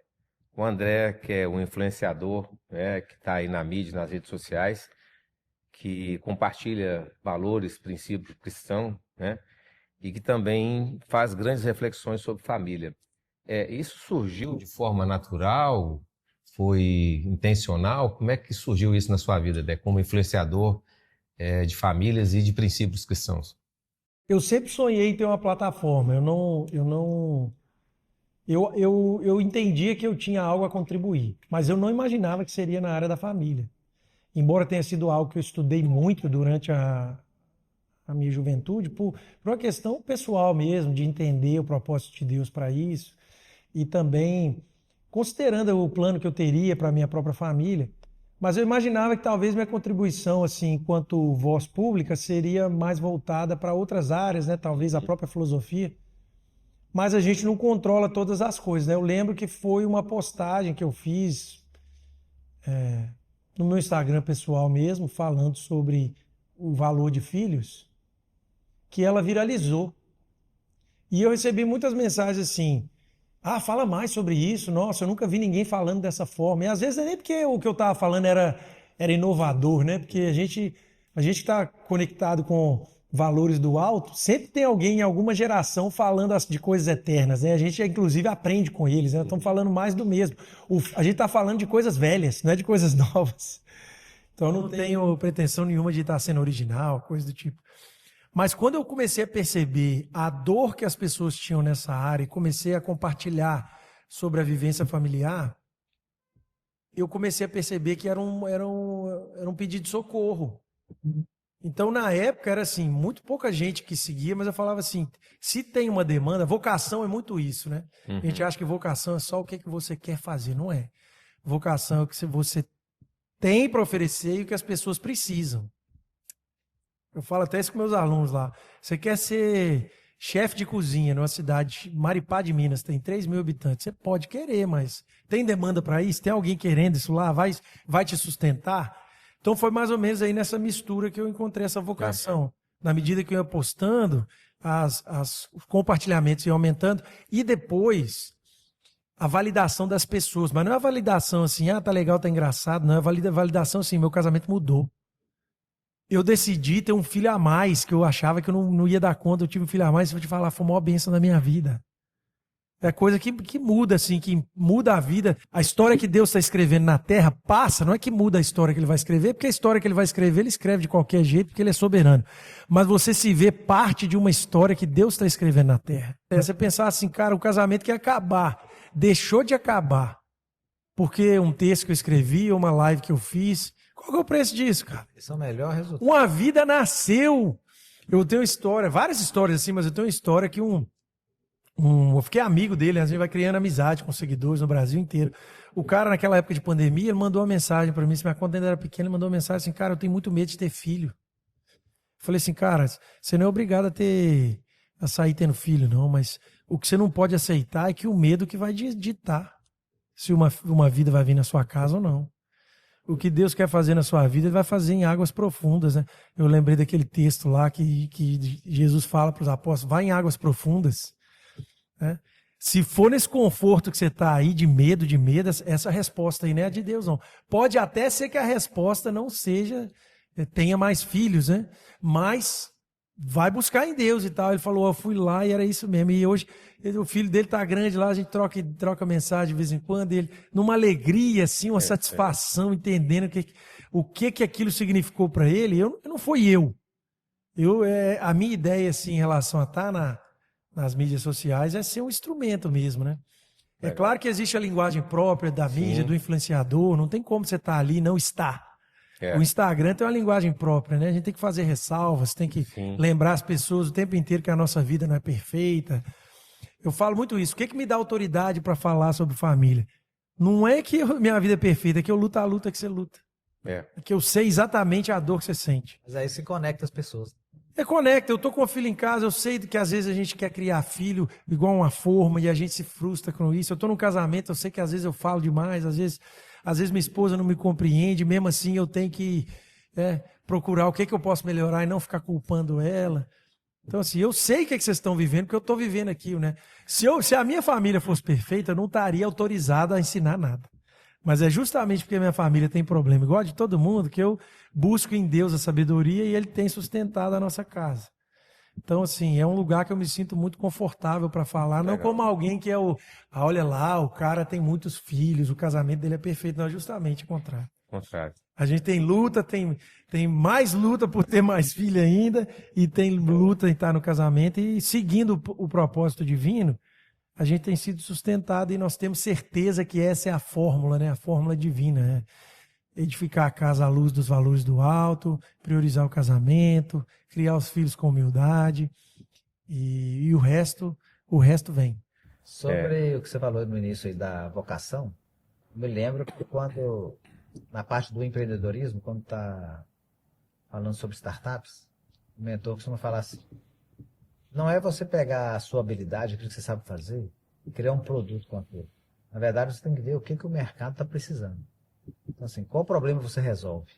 Então, muitas vezes eu posso ser muito bom em uma linguagem lá de software, mas eu vou criar alguma solução com isso. Na verdade, eu tenho que ver o que as pessoas, quais as dores das pessoas estão precisando ser resolvidas. Perfeito. Qual é o problema que eu vou resolver? Aí eu vou usar a minha habilidade para resolver problemas reais, e não aquilo que eu acho que as pessoas estão precisando, mas o que elas realmente estão precisando. Isso aí que você está falando é o X da questão. Inclusive, a educação criativa está nessa jornada de criatividade, está no nosso DNA. Mas o que a gente aprende com um projeto educacional e sendo educação criativa? Toda criação, por definição, é dentro de algo que já foi criado. Nós sabemos que foi criado por Deus, né? A gente só cria a partir das ferramentas que Ele nos deu. E nesse sentido, a criatividade e a inovação, ela só faz sentido se tiver lastro. Eu falo assim, a genialidade não é um desejo, é uma necessidade. Você faz tudo que está disponível, não deu, você tem que criar. E eu vejo que tem muita gente se perdendo nisso aí. Ela quer ser criativa por ser criativa, ela quer ser genial por ser genial. E não é assim que funciona.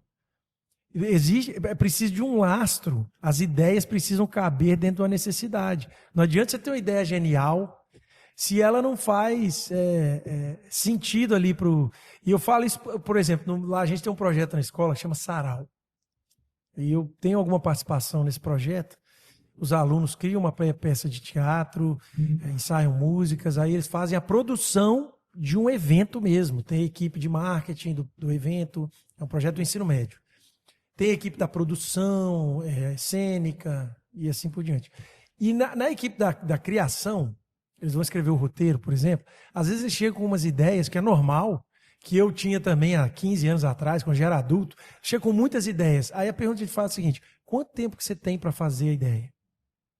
X. Qual que é o recurso que você tem para fazer a ideia? Y. Então a sua criatividade tem que estar dentro disso. Se não for dentro disso, não é criatividade, é loucura. Correto?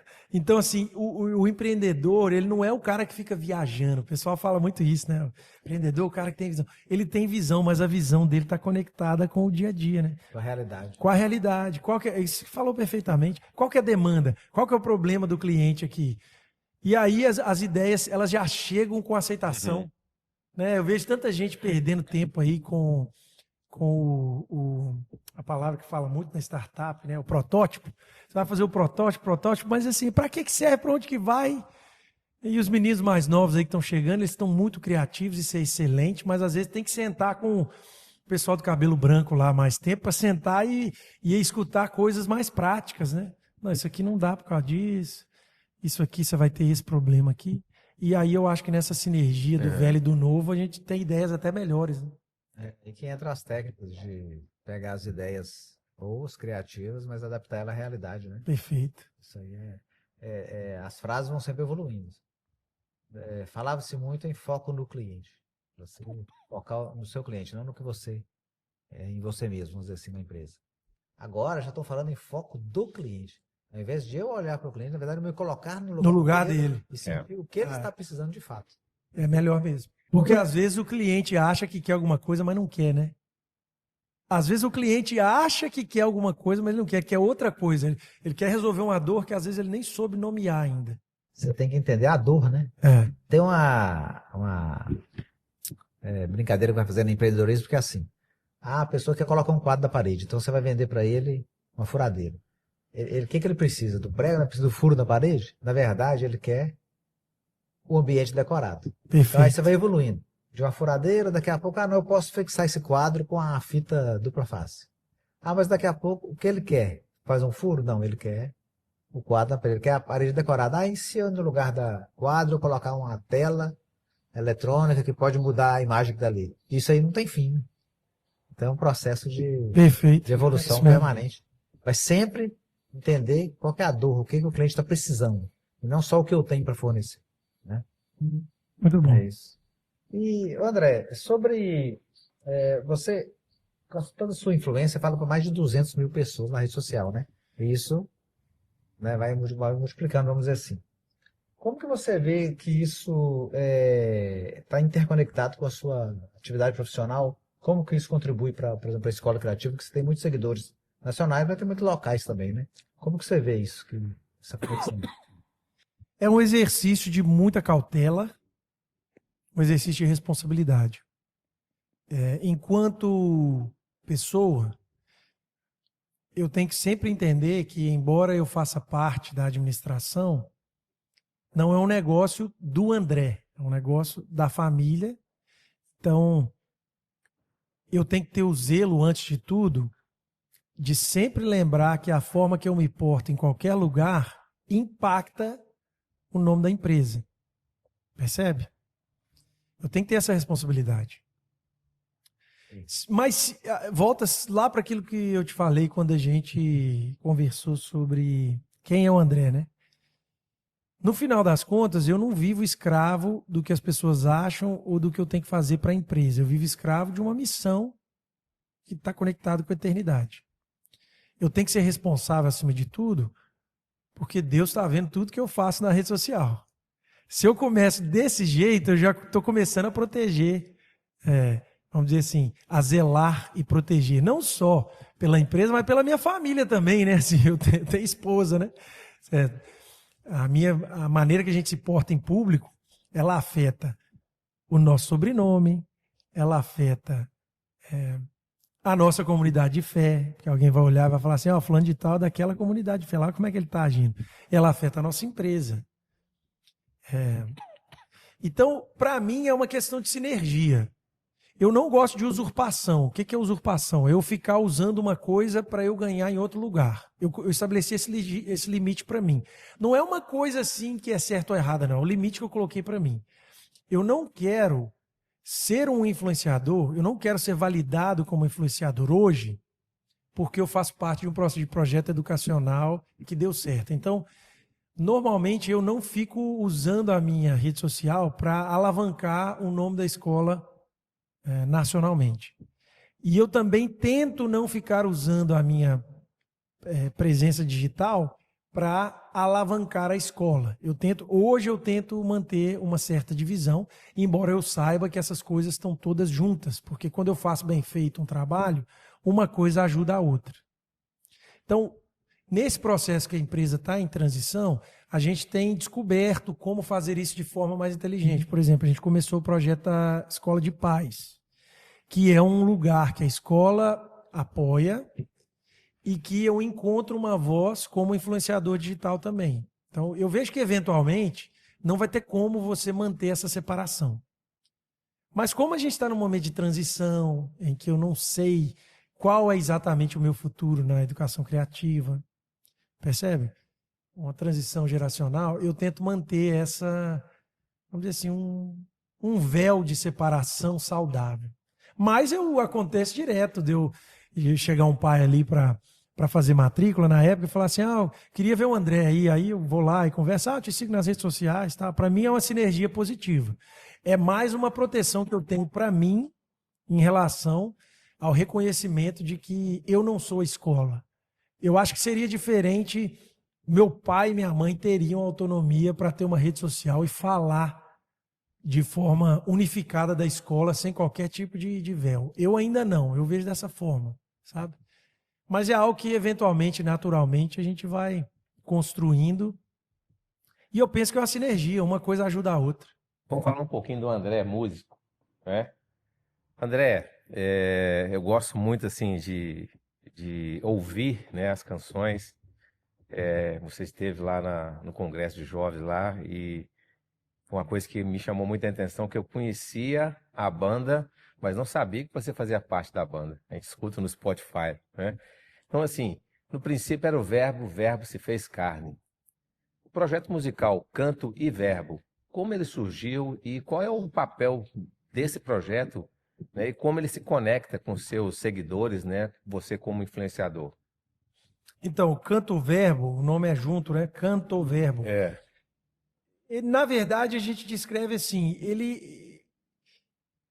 para quem gosta da arte, para quem gosta de expressar o que vive e o que sente por meio da música ou da poesia, a criação musical ou a criação de poemas, ela é quase que uma necessidade existencial. Eu acho que Deus fez algumas pessoas assim, você precisa da poesia para se expressar, todos precisamos. Mas aquele desejo de criar vem de alguém que Deus colocou uma necessidade mais aguda em relação a isso. Então, eu acho que nós que criamos música, fazemos arte, a gente é um foco de uma expressão divina para o benefício de outros. Então, mais uma vez, eu entendo que não tem como um cristão fazer arte sem ele expressar a visão cristã dele. Não significa que todo cristão tenha que fazer arte com confessionalidade cristã no sentido, uma música para tocar na igreja, uma música que vai falar. Mas é inseparável. Se eu sou cristão e vou fazer uma música, não tem como eu querer falar de coisas que eu não vivo. Percebe? Correto. Então, quando a gente começou a pensar o Canto Verbo, ela vinha muito dessa visão de integralidade. O C.S. Lewis, que é um autor que eu gosto muito, ele fala assim, eu acredito em Deus como eu acredito no sol. Ele faz essa analogia. Não porque eu vejo o sol em todas as coisas, mas porque eu vejo todas as coisas a partir da luz do sol. Então ele está falando assim, não é que eu vejo Deus em tudo, mas eu vejo todas as coisas por causa de Deus, a partir de Deus. Então o Canto Verbo é isso, é a gente poder expressar artisticamente, não falando só das coisas de Deus, mas falando de tudo a partir de como Deus vê as coisas. Então a gente tem a tranquilidade de fazer uma música que pode ser cantada em qualquer lugar, seja numa igreja ou seja num encontro de família, numa casa de show, porque é uma música que fala a verdade que a gente vive, então não tem como esconder. Se você falar assim, eu não quero uma música religiosa, não. Eu falo assim, o que não é música religiosa? Fala uma que não seja. O John Lennon falou da visão religiosa dele quando ele cantou Imagine. Ele falou, imagina um mundo que não haja religião, essa é a visão religiosa dele, né? Uhum. Assim, imagina um mundo em que você viva e as pessoas sejam amigas. John Lennon, eu acho que um mundo em que as pessoas não reconheçam Deus, eu acho que vai ser difícil ter uma amizade muito profunda, né? Porque vê Babel lá na história da humanidade. Enquanto o ser humano não reconheceu que Deus está acima de todos, todo mundo buscou só o que está no umbigo dele, né, John Lennon? Mas tudo bem, a sua crença, você está refletindo a sua crença. Você crê em nada, John Lennon, é o seu direito, mas isso é uma crença também. Você tem o direito até de acreditar que Deus não existe, é uma crença. Entendeu? Então, assim, o que não é crença nesse mundo? Você fala assim, o Steve Jobs criou uma empresa, ela não tem relação com a religião.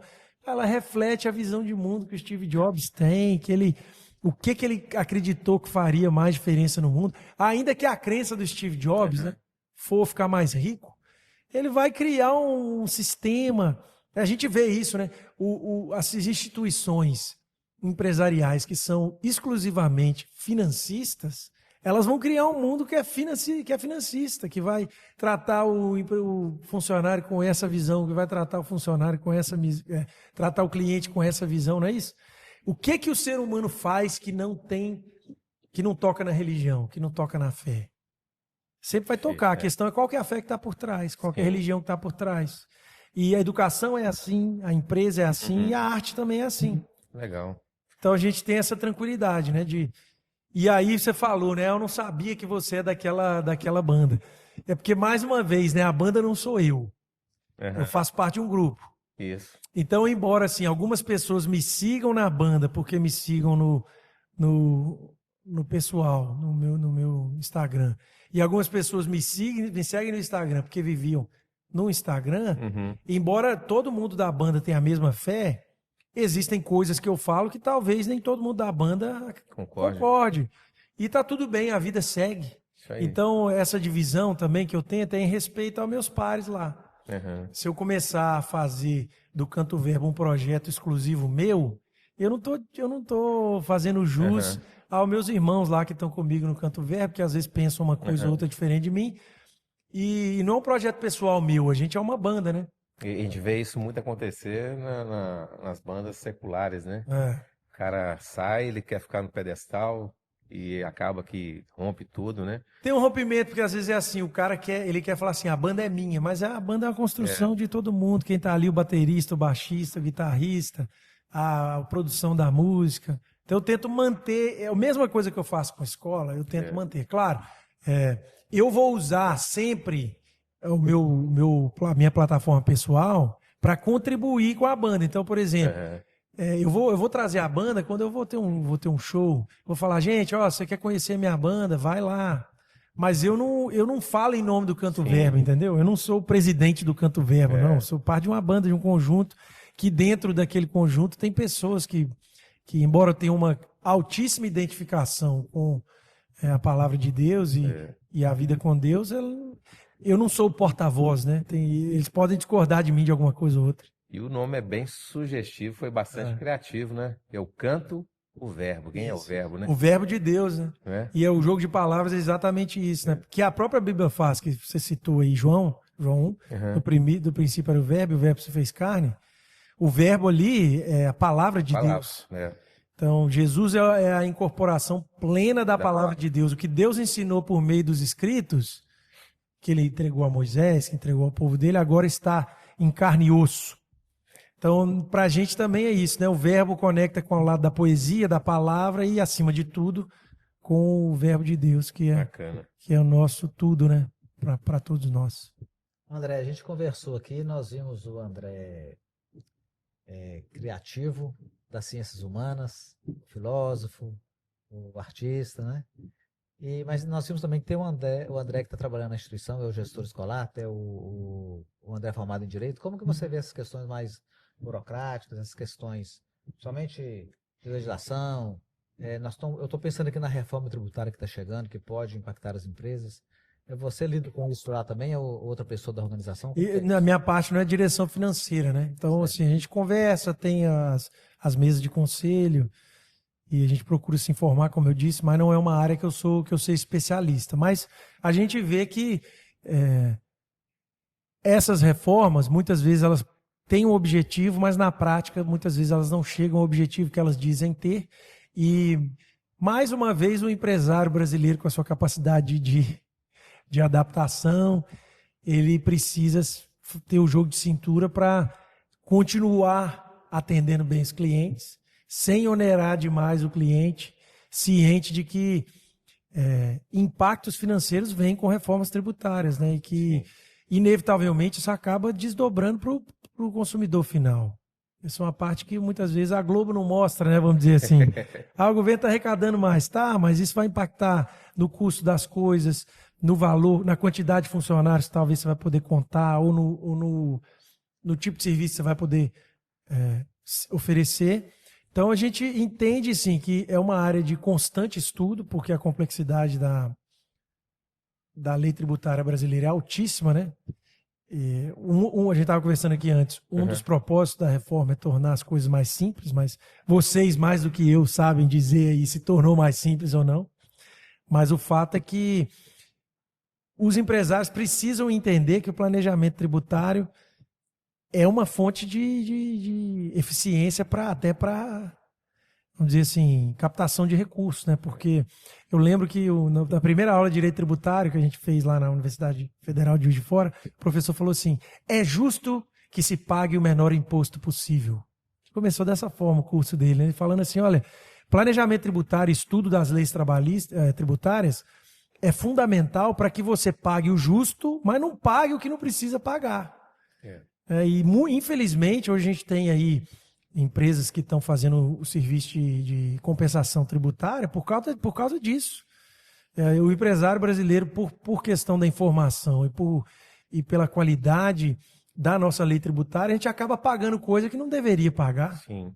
Nós estamos trabalhando com o nosso parceiro Grupo Estúdio, Sim. uma empresa que existe desde 1999, e ela trabalha justamente ajudando as empresas a cada vez pagar menos imposto, pagar o que é devido por lei, né? E recuperar de volta aquilo que foi pago em excesso.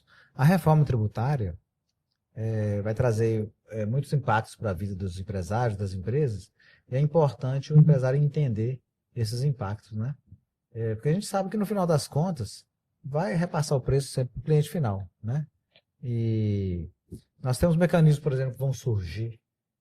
Agora, esses dias a gente viu na mídia aí a reportagem que o governo já está testando o sistema, por exemplo, do Split Payment, que é um grande sistema que vai já recolher os impostos para o governo na hora da transação eletrônica. Então, se o empresário estava acostumado a reter aquele dinheiro do imposto na mão, usar como fluxo de caixa, trabalhar até o dia do vencimento, agora o recurso já vai direto para o governo, ele vai ter menos capital de giro, vamos dizer assim. Tudo isso vai impactar de alguma forma na vida das empresas, né? Um ponto interessante aí que, só para a gente finalizar esse assunto da reforma, se eu for falar que eu vou aprofundar aqui, que eu... É sua área de especialidade, você sabe, né? Você sabe. Então, por exemplo, um dos pontos que está sendo tratado na reforma é a questão de simplificar o processo. Mas nem sempre simplificar pode viabilizar. Então, tem vários fatores dentro dessa simplificação, né, que vão impactar diretamente muitas empresas de forma negativa e algumas de forma positiva. Então, daí a importância de se fazer um bom preparo agora, um bom planejamento, porque a reforma é uma lei que vai ser sancionada e a gente vai ter que seguir. Como diz o outro, né? Dar a César o que é de César. Perfeito. Então, a gente tem que se preparar para isso, né? A gente tem feito essa orientação. Na verdade, a gente não quer tomar dinheiro de ninguém, muito pelo contrário, a gente quer devolver dinheiro para as pessoas. Porque você pagar menos impostos é um movimento maior no seu caixa, né? É um investimento que você pode fazer e tem muitos empresários que desconhecem isso, né? Hoje, 94% das empresas no Brasil hoje têm créditos para recuperar, muitas delas nem sabem que tem. É verdade. E assim, mas tem sempre o cuidado em relação à natureza do crédito, né? Transparência em relação ao que vale a pena recuperar, ao que não vale a pena. Eu vejo que muitas empresas estão seguindo o caminho do desespero, assim, ó. Vou pegar esse dinheiro aqui quase como empréstimo. Sim. Aquele crédito ali que não está bem consolidado. São os créditos qualificados. Exatamente. Aí depois você usa aquilo ali como se fosse um caixa, um investimento, e o dinheiro vai, inevitavelmente, em alguma hora. Então, tem que ser um planejamento bem feito, né? Acompanhado. Inclusive, no trabalho que a gente desenvolve, tem os créditos chamados créditos qualificados, né? Que são classificados ali em verde, amarelo e vermelho. Nós não recomendamos que o empresário faça a recuperação de créditos que estão ali no nível amarelo e vermelho. Porque são créditos que a Receita pode vir a questionar depois e depois pode vir a ter problema. Mas tem empresários que são mais arrojados, né? Ele pode fazer com vou fazer caixa com isso. E se a lei permite, não é questão de certo e errado. Mas eu acho assim, a educação do empresário brasileiro, no geral, é assim, uma educação... Eu estou falando de educação financeira mesmo, né? Assim, de confusão entre empresa e pessoa física, de fluxo de caixa pagando conta dentro de casa. E aí você vai gerando também um problema que, quer dizer, já é um país com uma carga tributária pesadíssima. Aí aparece a oportunidade de compensação de crédito. É. Seria uma boa oportunidade dos empresários pararem e falar assim, não, deixa eu repensar algumas coisas aqui. Não, ele fala assim, não, é agora que eu vou pegar isso aqui de novo e às vezes não é o caminho, né?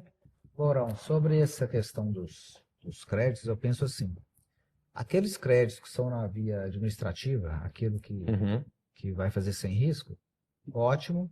Depende muito, a gente olhando do ponto de vista que a gente falou aqui do foco do cliente, do grau de risco, do perfil do empresário, conhecer o grau de risco que ele está disposto a correr. E muitas vezes, quando a gente fala em tomar recuperação de créditos que dependem de ações judiciais, esse é o que a gente tem de risco, né? Depende muito se aquilo vai ser essencial para salvar o negócio.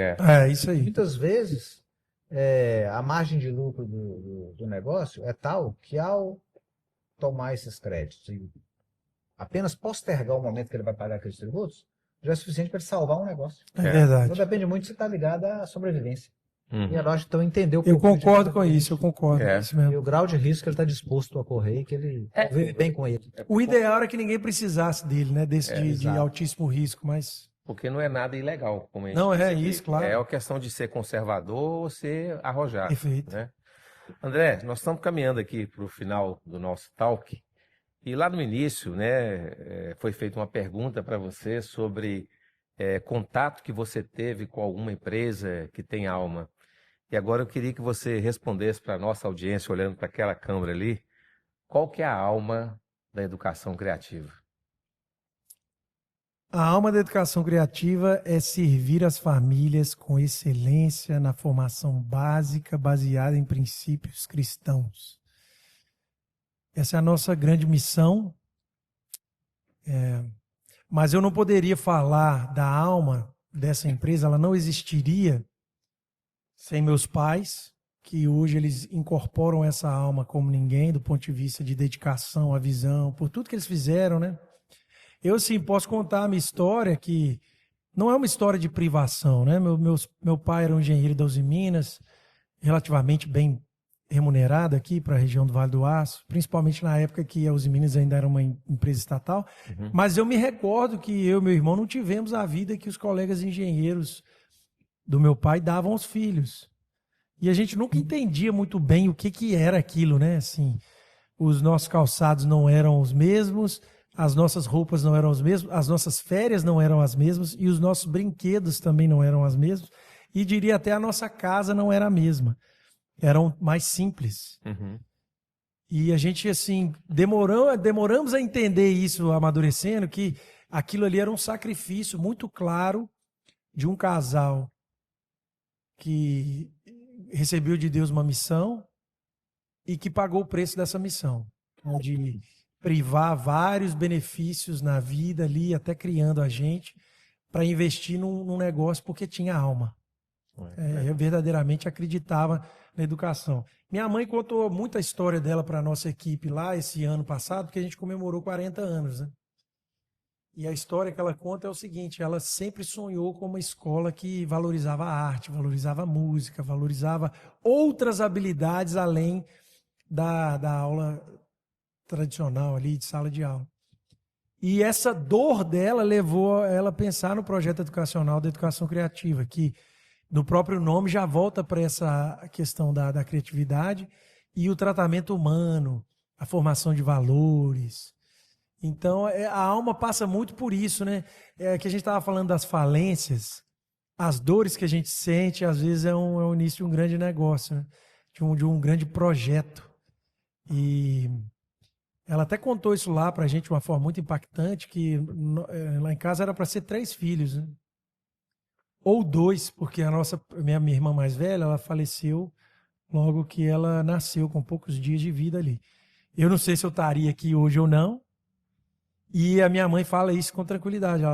Talvez a escola não estaria aqui se não tivesse sido aquela dor, né, de vivenciar, um momento ali de deserto e que Deus te tira de um lugar de conforto e mostra para você assim, tá vendo essa dor está conectada com isso.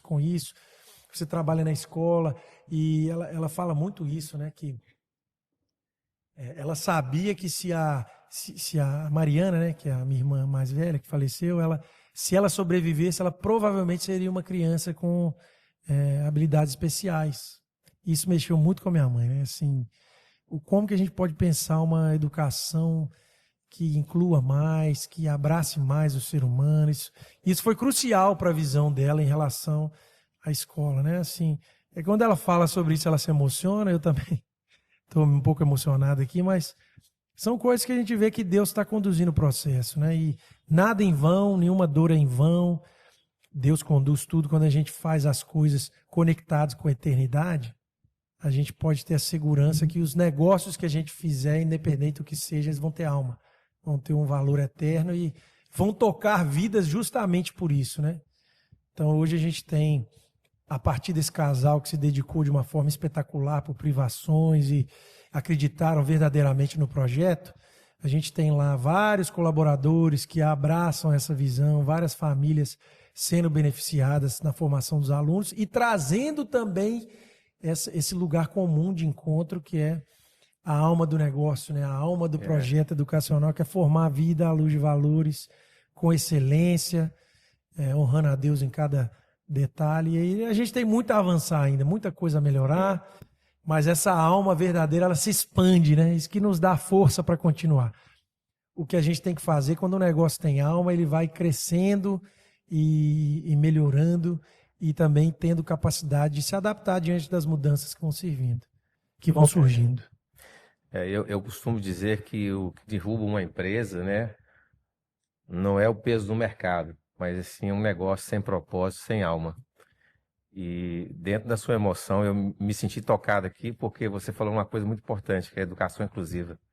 Meu caçula, eu tenho problemas com ele, né, para fazer essa inclusão na educação.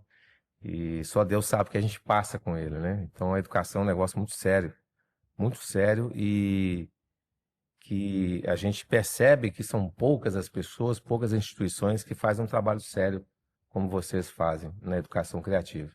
Essa é uma dor que eu tenho. E na verdade, o Gerson, a gente tem que falar aqui com humildade que a escola tem que avançar muito ainda. Sim. E que existem limites reais para a inclusão, que não envolve só o desejo, não, envolve questões logísticas, envolve a própria dificuldade dos professores de lidar, não só do ponto de vista.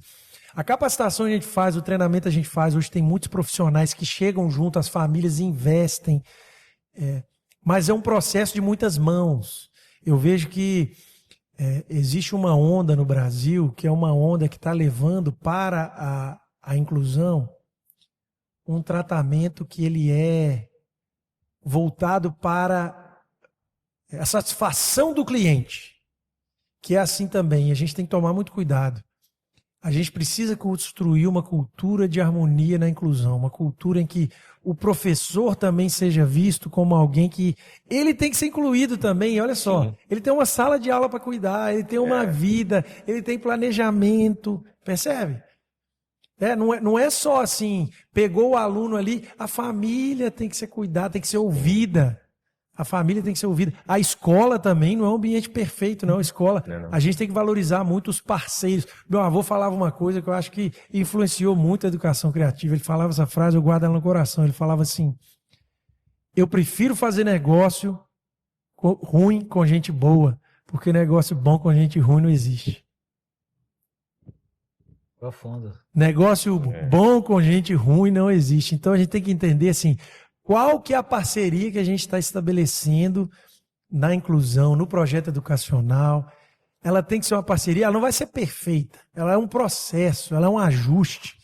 Cada aluno que tem que ser incluído é um aluno único, que tem uma situação única.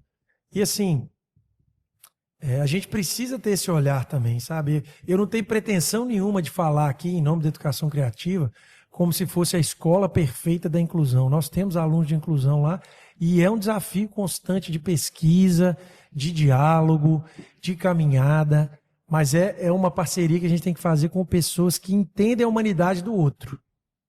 Da mesma forma que o professor tem que entender, a escola enquanto instituição tem que entender, a família que está chegando tem que entender, porque na verdade, assim, vocês também, como família inclusive, vocês trazem a experiência da casa, Sim. o que já deu certo e o que não deu certo.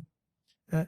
Você não, eu tenho certeza que você não vê o seu filho como alguém que seja menos, ele é o que é. Não.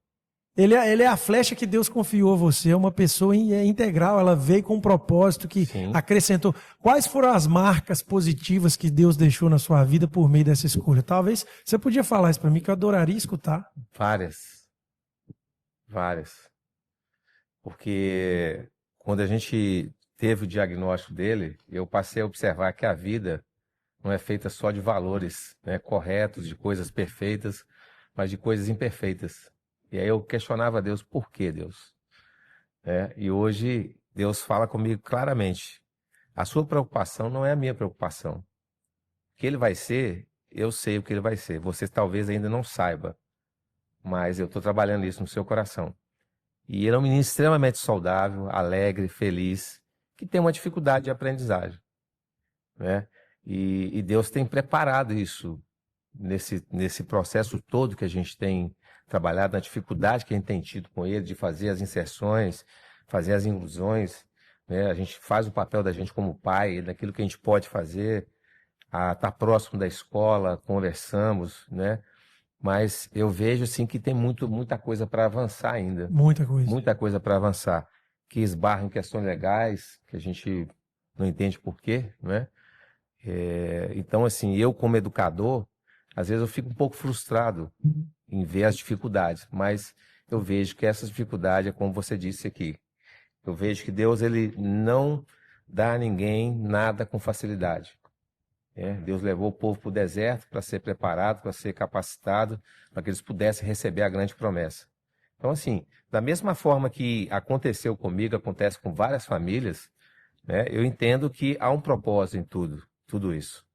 Talvez eu não entenda isso, né, como pai, como cristão, né, como quem crê num Deus que é provedor, que é criador, faz todas as coisas perfeitas, eu entendo. Mas como pai, né, às vezes a gente não quer, mas esse é o legado que Deus deixou e que a gente tem vivido assim, momentos muito felizes com ele. Muito, não são poucos. Tem as dores, tem as dificuldades, mas os momentos que a gente passa junto dele e vê a alegria no rosto dele, a simplicidade dele, né? É uma criança feliz, alegre naquilo que ele é. Então isso me alegra, porque ele não preocupa com quem está do lado dele, né, se tá bom, se não tá, ele vive a vida dele. Esse é um ponto assim que, você me desculpa aí, mas estou estendendo um pouquinho aqui. Um insight que nós tiramos aqui, né? O André falou. A inclusão é um trabalho de muitas mãos. Então, a gente não resolve uma coisa só com a lei. Não. E normalmente a lei ela é cruel, né? Porque ela coloca a escola em situação difícil, coloca a família em situação difícil, coloca o professor em lugar difícil. E assim, a contrapartida ainda é muito limitada. Né? Você vê, por exemplo, no Canadá, morei lá, até covardia comparar uma realidade com a outra, mas o Canadá ele chega a prover para a família recursos para que o casal tenha tempo de qualidade. Você tem lá, por ajuda financeira do governo, para você ter, sei lá, deixar a criança com uma pessoa, um cuidador, para você conseguir ter um dia lá para o casal sair, conversar, porque também é isso. Tá? Dependendo do suporte, né? E da situação, o custo é altíssimo do ponto de vista existencial, né? De você estar ali o tempo todo, acompanhar o tempo todo. Então, a gente precisa resgatar essa humanidade em todos os lados. E a escola tem muito a avançar nisso também, tá? Uhum. As escolas do Brasil têm muito a avançar. E educação criativa tem os seus desafios, a gente está consciente. Essa semana mesmo a gente está enviando vários profissionais lá da escola para um congresso que vai acontecer aqui na região, encabeçada pela clínica do Dr. Marconi, né, que tem feito um trabalho muito bonito nessa área. E a gente tem que fazer isso, estudar, buscar alternativa, acolher, e é diálogo, é muito diálogo. Os casos mais bem-sucedidos que a gente tem são de famílias que dialogam, que estão dispostas a ter essa paciência do processo, da adaptação do professor, das tentativas, e E com calma e paciência, Deus vai conduzindo e o sucesso vai aparecendo. Maravilha. Conversa incrível, André.